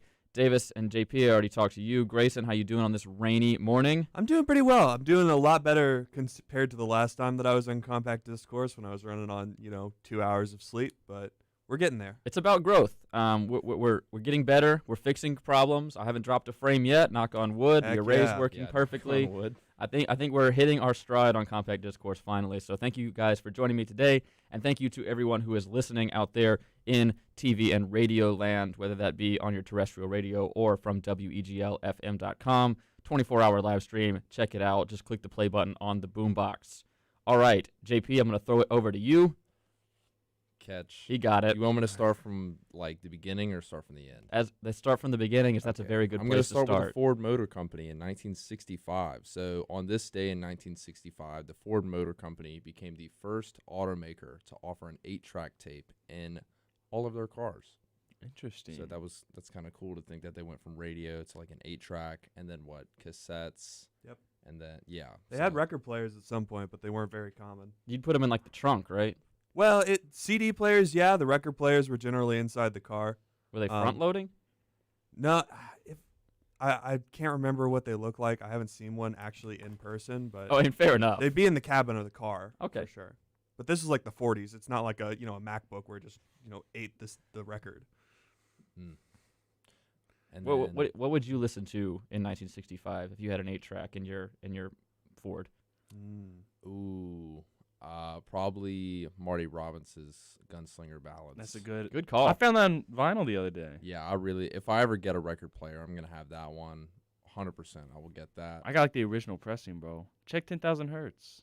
Telling JP to. Well, I still don't have like a record player, so why would I go buy a record if I can't use it? You're gonna get one eventually. A little bit of social pressure to get you to get one. Goofy, you'll get one eventually. Why not start getting records now? And then we're gonna go ahead and fast forward 10 years. And in 1975, Pink Floyd on this day released their album "Wish You Were Here." What a great album! It was at #1 for a total of 84 weeks on both sides of the Atlantic. That is more than a year. Sure is. Almost 2. Mm-hmm. Yeah, so I was only about like 7 minutes into the first song on the first album, or on the album. There's like 4 or 5 songs because it's such like a, I don't know, let me see. Yeah, it's like 5 songs. And then we're going to go all the way up to 1997. Wish You Were Here is the one with the man on fire. Is this correct? Correct. Okay. Yes. I still There's got a lot it. of symbolism. I've actually done a whole show talking about that album before. I did, I think it was one of my last shows of 2020. It was a Live with DJP episode with my friend Hayden. We talked about that album. He brought in like his copy of the record and was talking about all the different stuff that came with the vinyl packaging. And in 1997, there was a 34-year-old man who won a lawsuit and was awarded more than 20,000 euro after a French court heard that he lost his hearing at a U2 concert in 1993.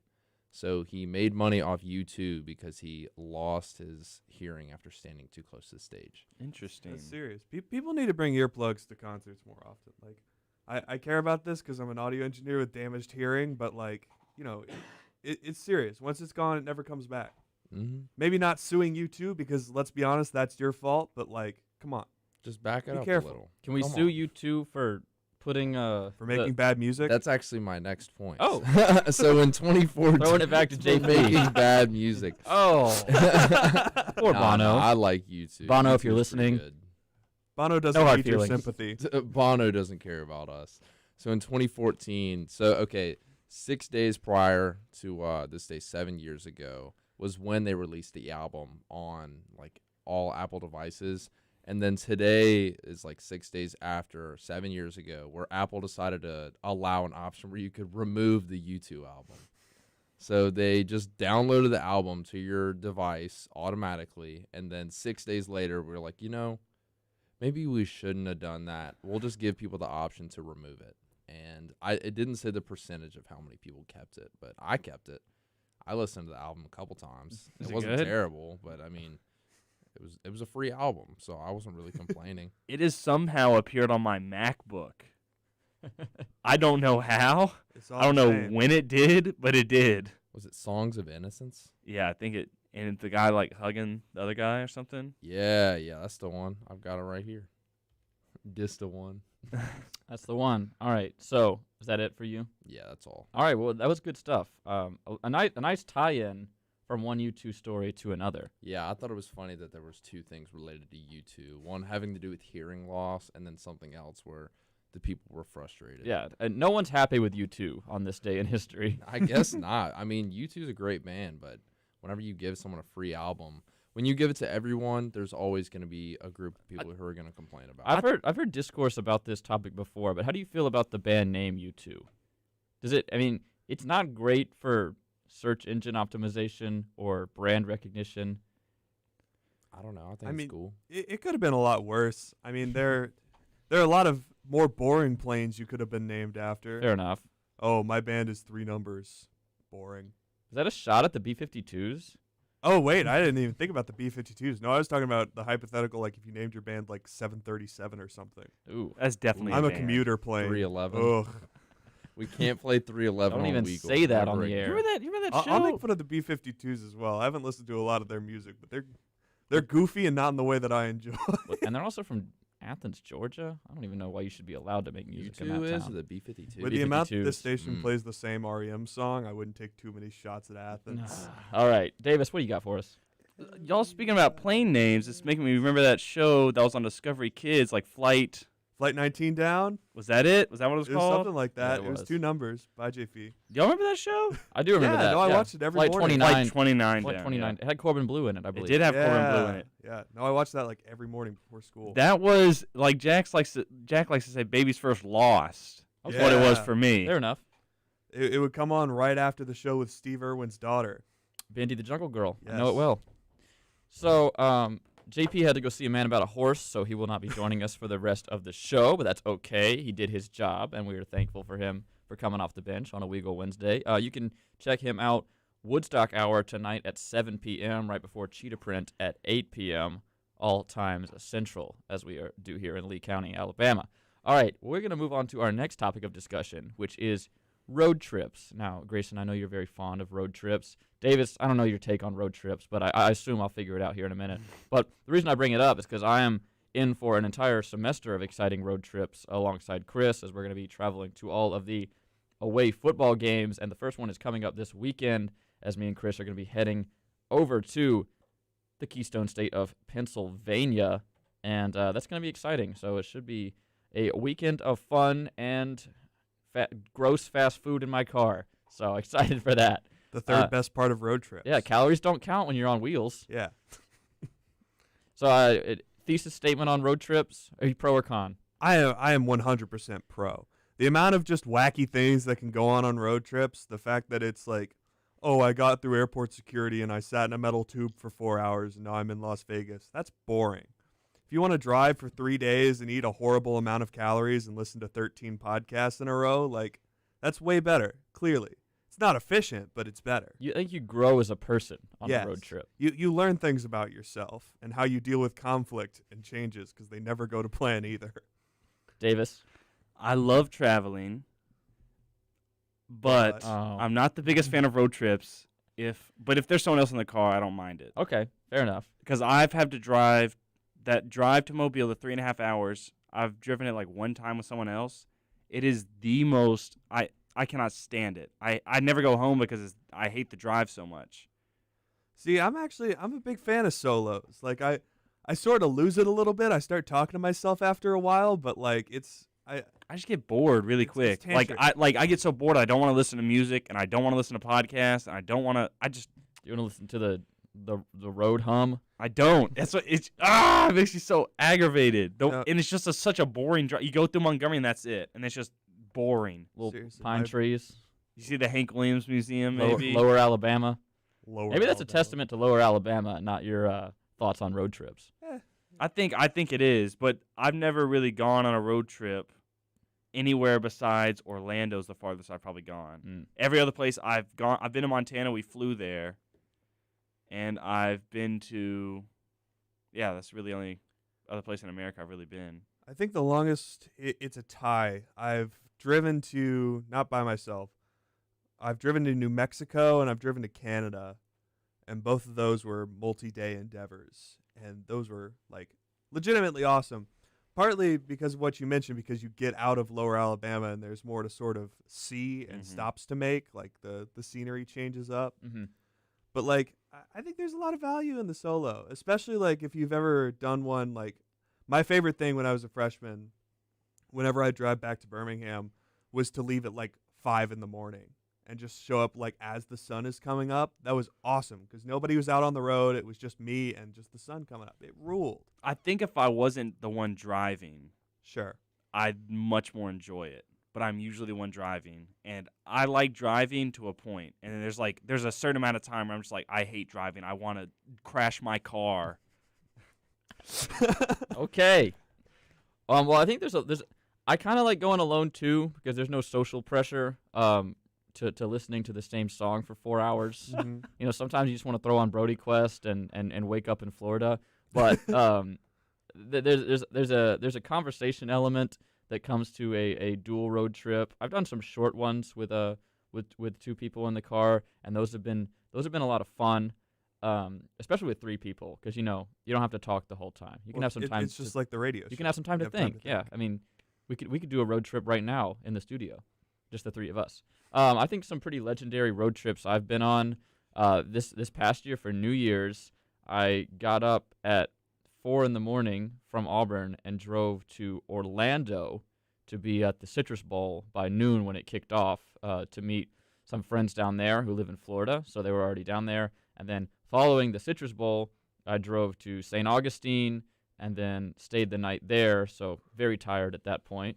And then the next day, I got up and drove all the way to Lake Oconee in Georgia, which took me a lot of the day because, as you know, I-95 is not a friendly road. And then went back to Birmingham the next day. So I made a big 1,000-mile loop over the course of 2 days, and it was very relaxing. Great way to spend my New Year's. Now, here's the question with road trips. If you have a choice in the matter, will you intentionally tell your GPS, like, back roads, or do you stick to interstates? I always stick to interstates. Okay. It's something calming about it. There's you can take your head out of the game, as it were. Sure. It depends on where I'm going. I generally pick back roads, like not this most recent summer, but the one before. I made over a couple weeks, basically a big loop around Florida. So my parents live down there now, so I went to go see them. Few days, or I stayed with them for about a week, and then drove from Panhandle, Florida, down to Tampa, which is in like South Central Florida. And there's a like back road that basically travels all the way along, tracing the coast of Florida and going through the Apalachicola National Forest. And it's great because there's, once again, nobody else out there, and you're just driving either sort of along the water or you're like in the woods, the part of Florida you don't see very often with all those pine trees. And then, it was a lot more fun than I hit St. Augustine after that to see the same person, and that was just, an interstate through Daytona. It wasn't as cool. It's fun. It wasn't as much to see. You can't see the country any better, especially in a country like the United States. Sure. Any better from hitting the open road. All right, we're going to continue talking about road trips on the other side of this break. If you have a road trip story you'd like to share with us, go ahead and call in at 334-844-9345 or tweet at me at CDiscAU, and we'll get your opinion on the show. We'd love to hear from you. I'm Jack Hart, joined by Davis Carroll and Grayson Moyer. All right, almost made it through the whole show. You're listening to Compact Discourse right here on WEGL 91.1 FM. We'll be back in about 2 minutes after this PSA break to continue our discussion about road trips. Don't go anywhere. We'll be right back.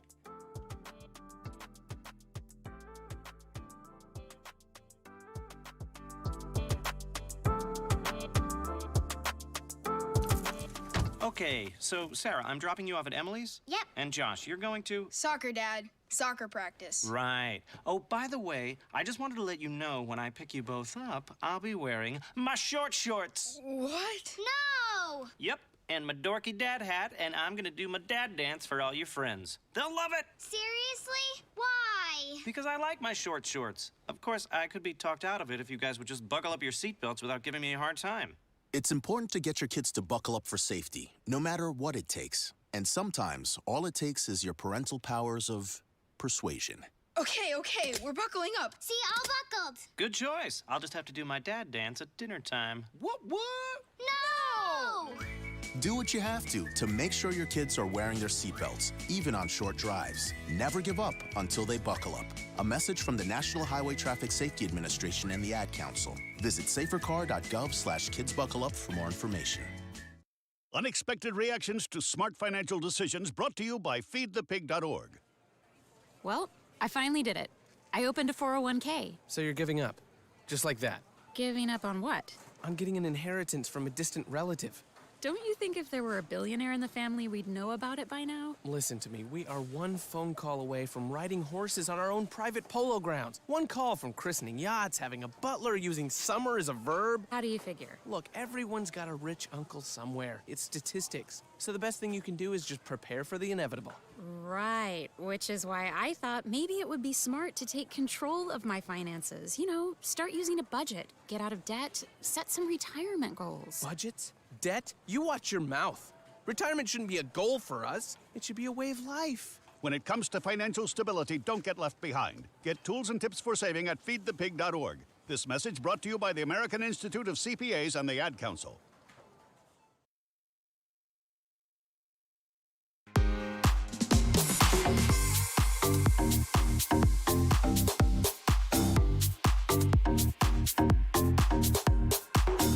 Discourse right here on WEGL 91.1 FM. It is 9:33 a.m. here in Auburn, Alabama, where it's currently raining just a little bit. We're dealing with periods of rain today, high of 75. It is sitting at 75 right now. We're dealing with about 10-mile-an-hour winds heading east-northeast as a result of Tropical Storm Nicholas making its way across the Gulf South. We're expecting about 1/4 of an inch of rain today as the rain continues today and looks like it will be continuing until next Wednesday. So plan accordingly. We're in for a wet weekend here on the plains.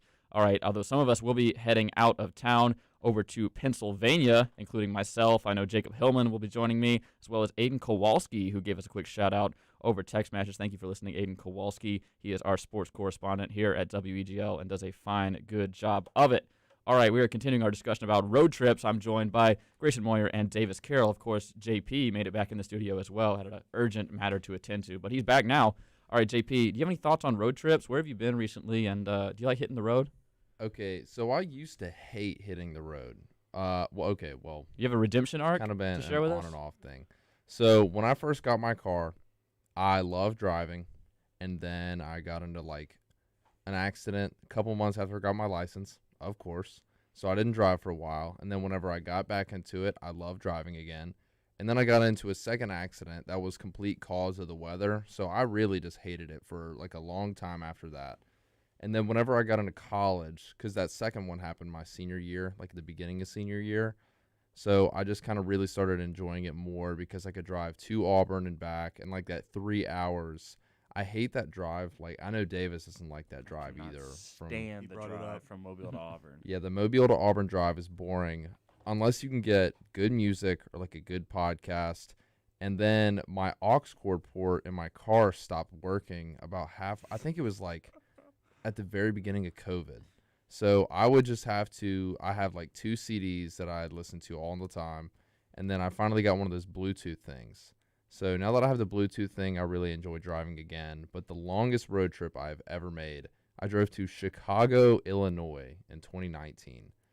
That was a good time, but I don't know if I will ever make that drive again. Speaking of long ones, I want to add a caveat onto my original very pro road trip stance, and that is this only applies to cars. Buses, like I was a band kid, sorry. We drove to New York 20 hours one way. The worst. We drove to Texas one time and I stayed awake for 36 hours. Ooh. Like it is awful. Was it like a packed bus or like could you Yeah, stall they're out? always packed. They only buy enough seats Okay. for who's actually there. I've been on Very lean. few bus trips where you could sprawl out. Yeah, and this it was ain't much football. better. Did you go to Williamsburg, Davis? No. I went to Orlando, and then for the basketball team, we went to Montgomery a few times, like back and forth. I mean, that's only like an hour, so it's not bad, but like it was still relaxing to take a nap in like the I think the seats. difference with bus trips and road trips is agency, you know? Yes, like, absolutely. I want to stop. I want to get a soda. I'm stopping right now. You can stop at back-to-back exits if you want. There's no one to stop you. There are no rules. There's freedom except on the rules road. of the road. I think there's also something to be said for the inbuilt stereo of a car. Like a lot of people, the nicest speakers they own are in their car.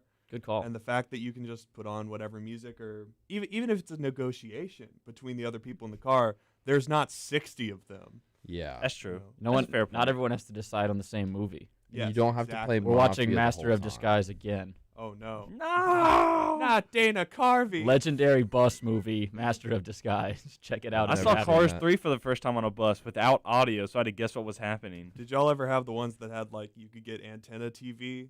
Like, one time we watched Dr. Phil for 3 straight hours until my jazz band director made us turn it off.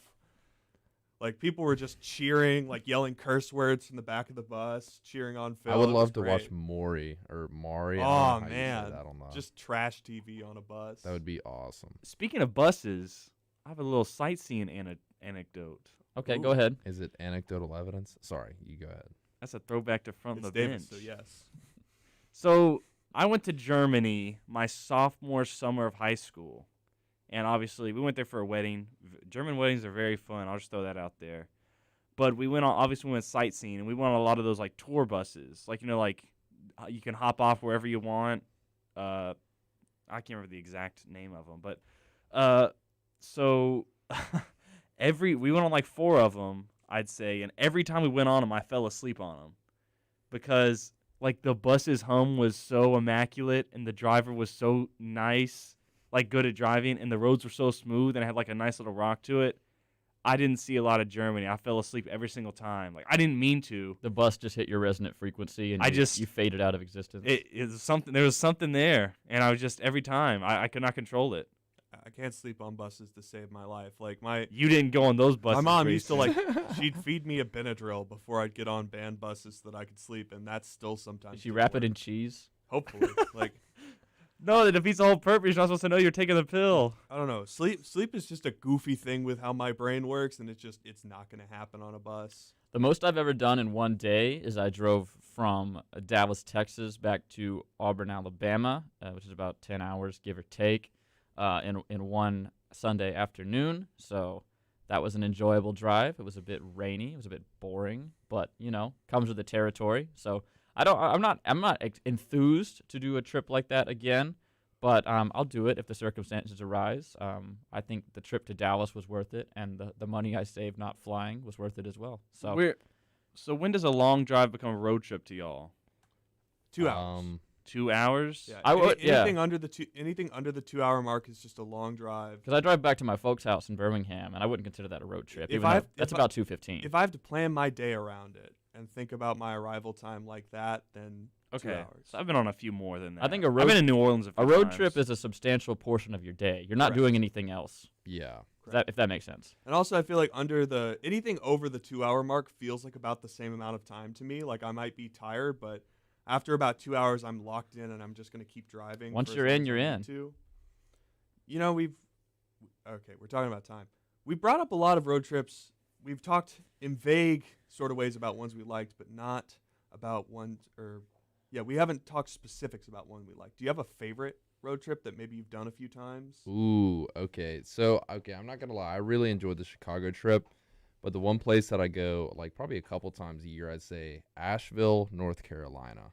I love that drive. I always take the scenic route. Like, whenever I get north of Atlanta, I take the exit and kind of go towards, like, Tallulah Falls. Have you been up there before? No, you were describing my favorite road trip. Yeah. Or adjacent to my favorite road trip. It's beautiful. I love the scenic route, and I hate driving on the interstate through South Carolina.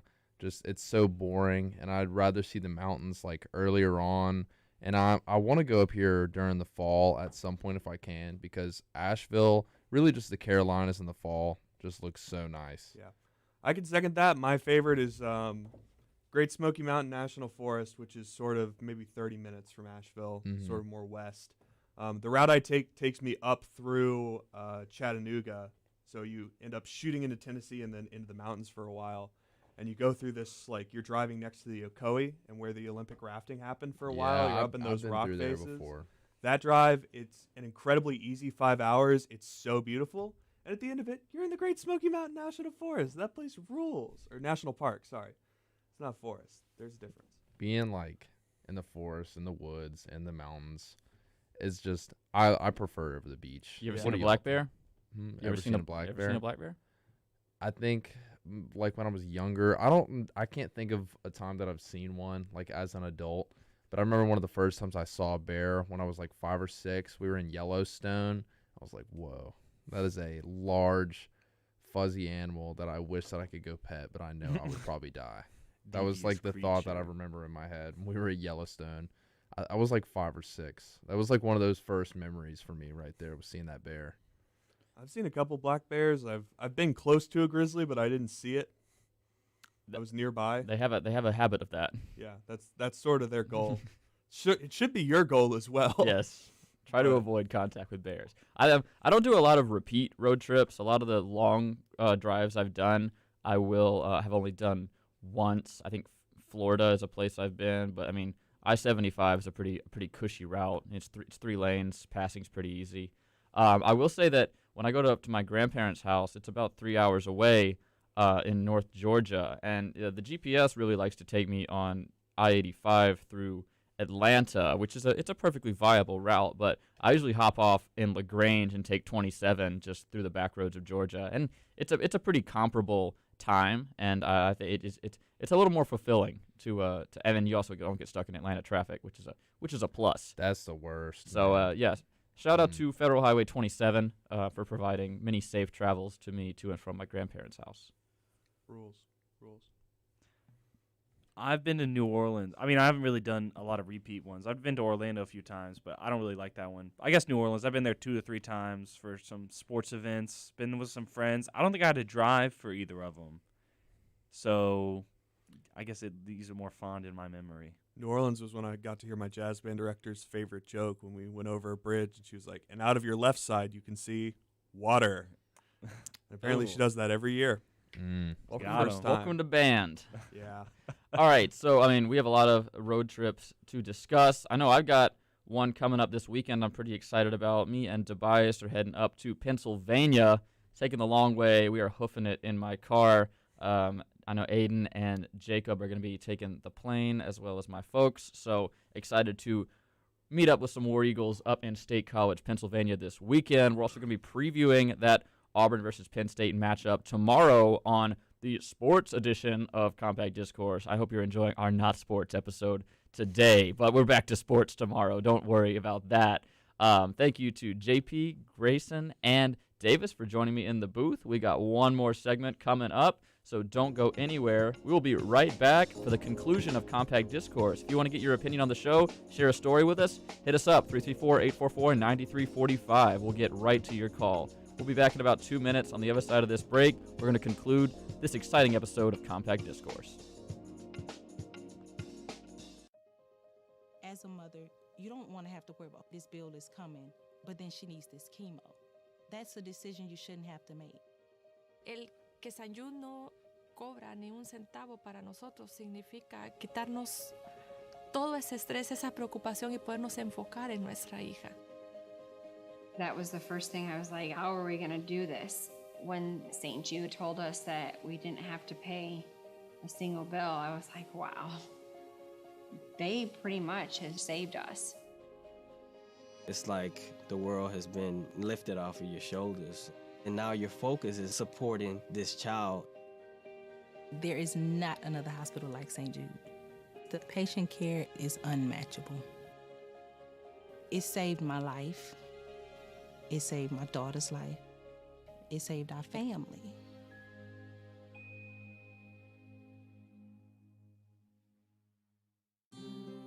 Hey, Dr. Phil here. I help people solve difficult and trying personal problems every day on my TV show, but there's one problem that's just got me stumped: childhood hunger. Nearly 16 million children in America struggle with it. That's 1 in 5 kids who may not know where their next meal is coming from, despite the fact that there's more than enough healthy, nutritious food out there to feed them all. Now, I don't know about you, but that is unacceptable to me. Luckily, the Feeding America network of good people is out there collecting surplus food and giving hope to hungry children and their families at local food banks all across the country. But let's face it, they can't do it without your help. Join me in supporting Feeding America and your local food bank at feedingamerica.org. Brought to you by Feeding America and the Ad Council. Together, we can solve hunger. Together, we're feeding America.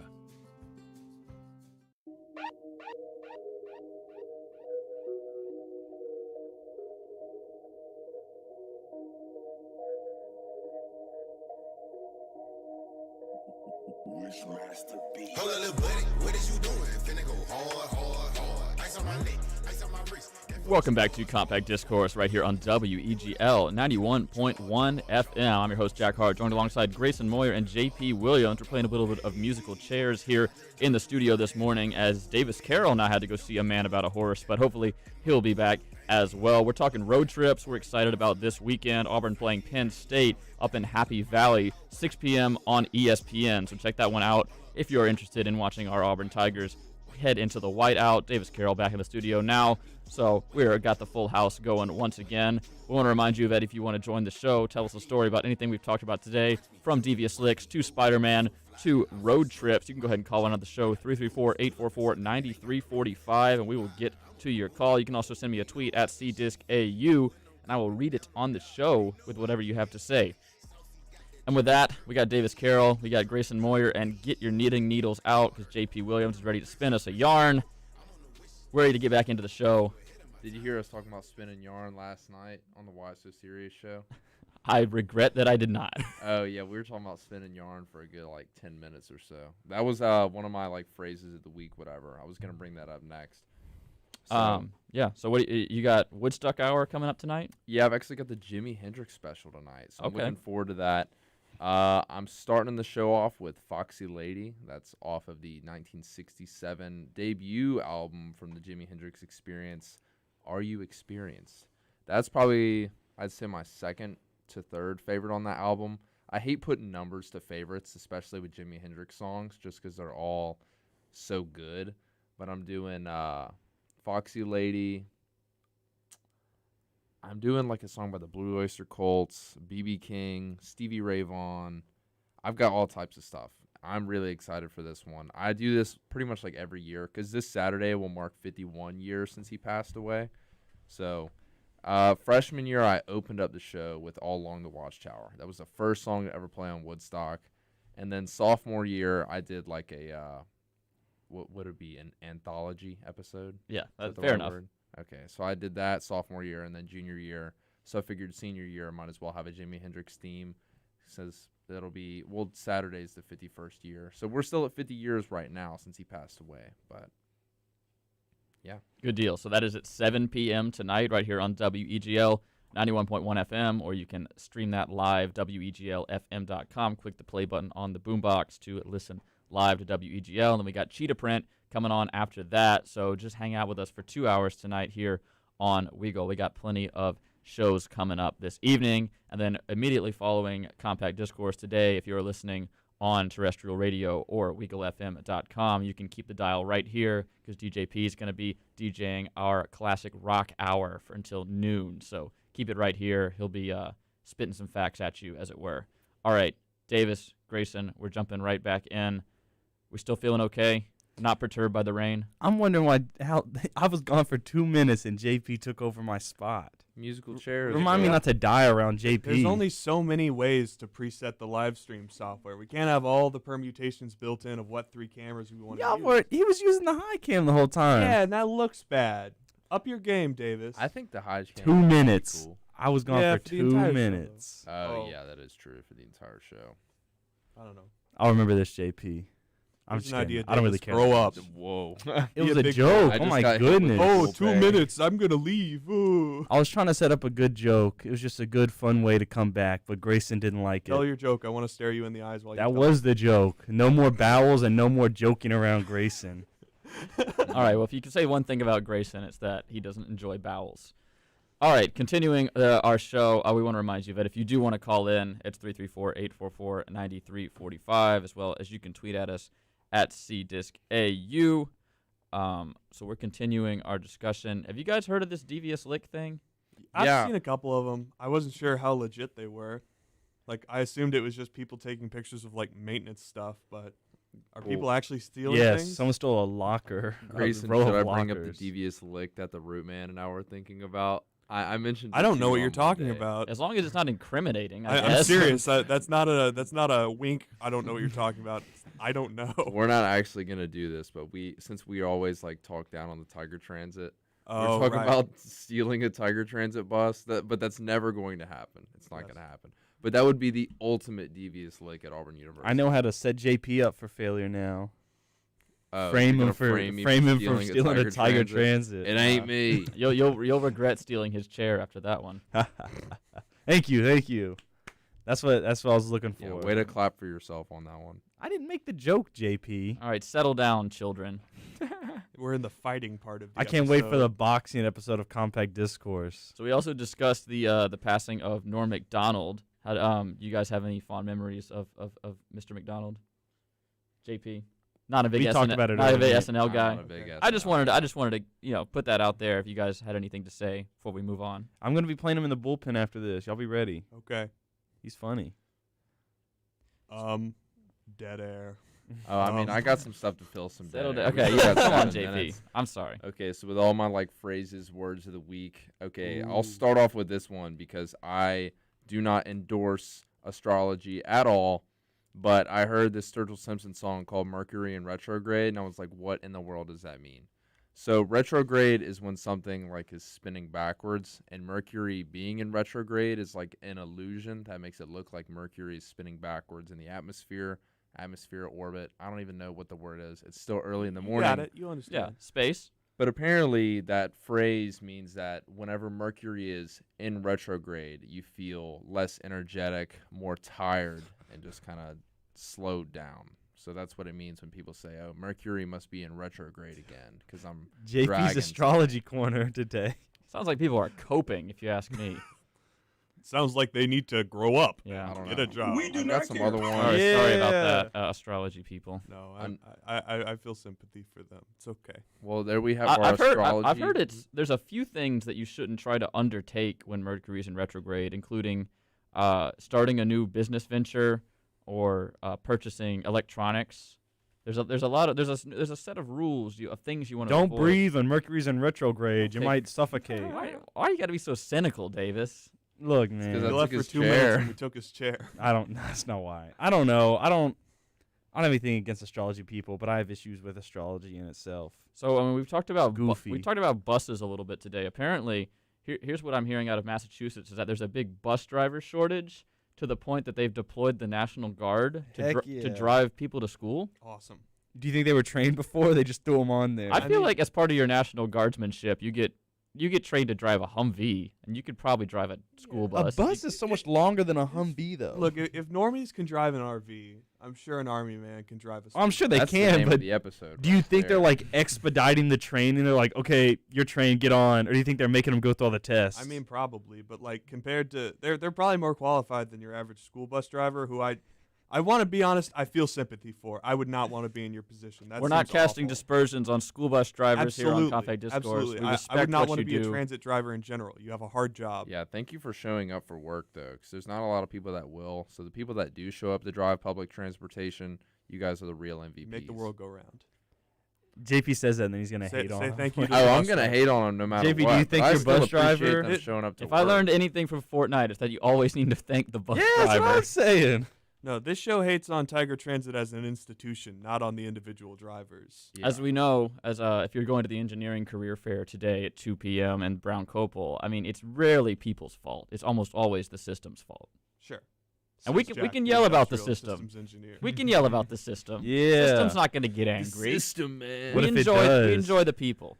They're working against you, bro. Did I Power ever to the tell you guys people. about the Tiger Transit driver I had that would sing show tunes as we were going to school? Now this The is Dr. interesting. Hemcat? No, I missed that guy. I loved him. He would be like, a bright spot on your day when he's just driving the bus singing show tunes. Like maybe 25-year-old dude.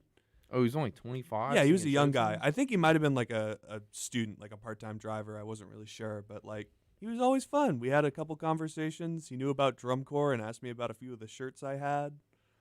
It was a good time. Was he in the band at Auburn? I don't know. I don't think so. Interesting. You gotta find this guy, Grayson.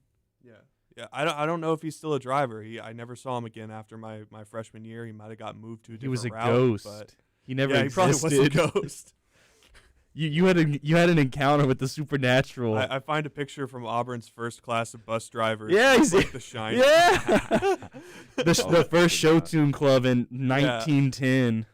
But yeah, if you're that guy and you happen to be listening to the radio, reach out. I miss you. He died in a freak bus accident, and now he's cursed to drive buses for all eternity. He didn't thank them.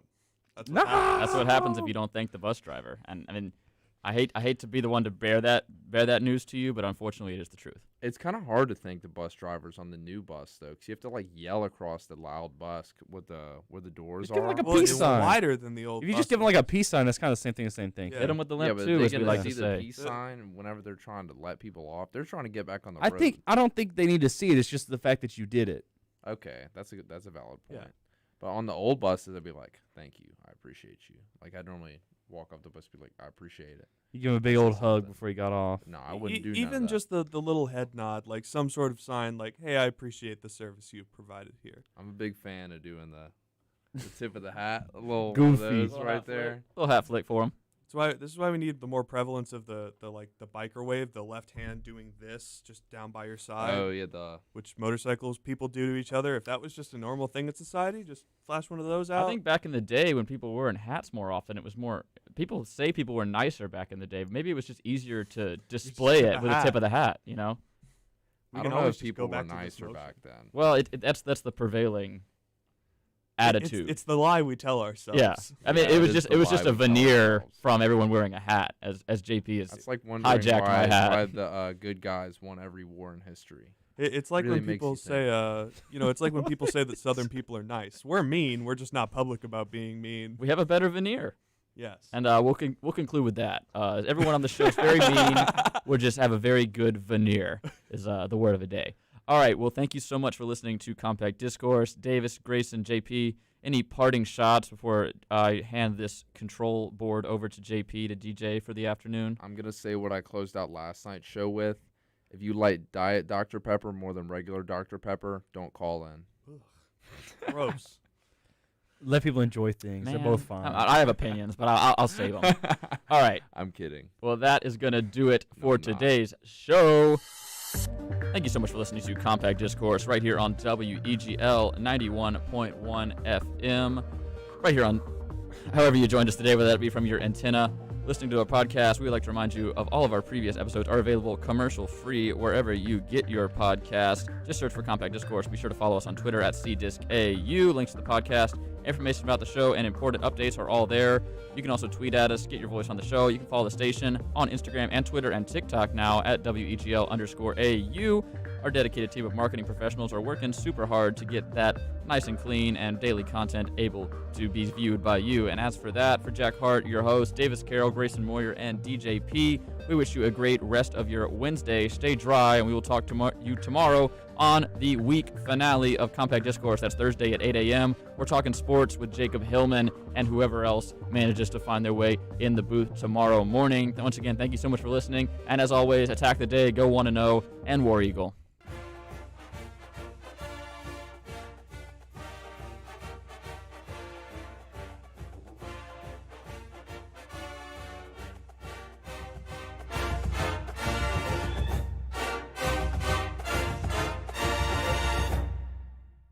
I feel completely recharged.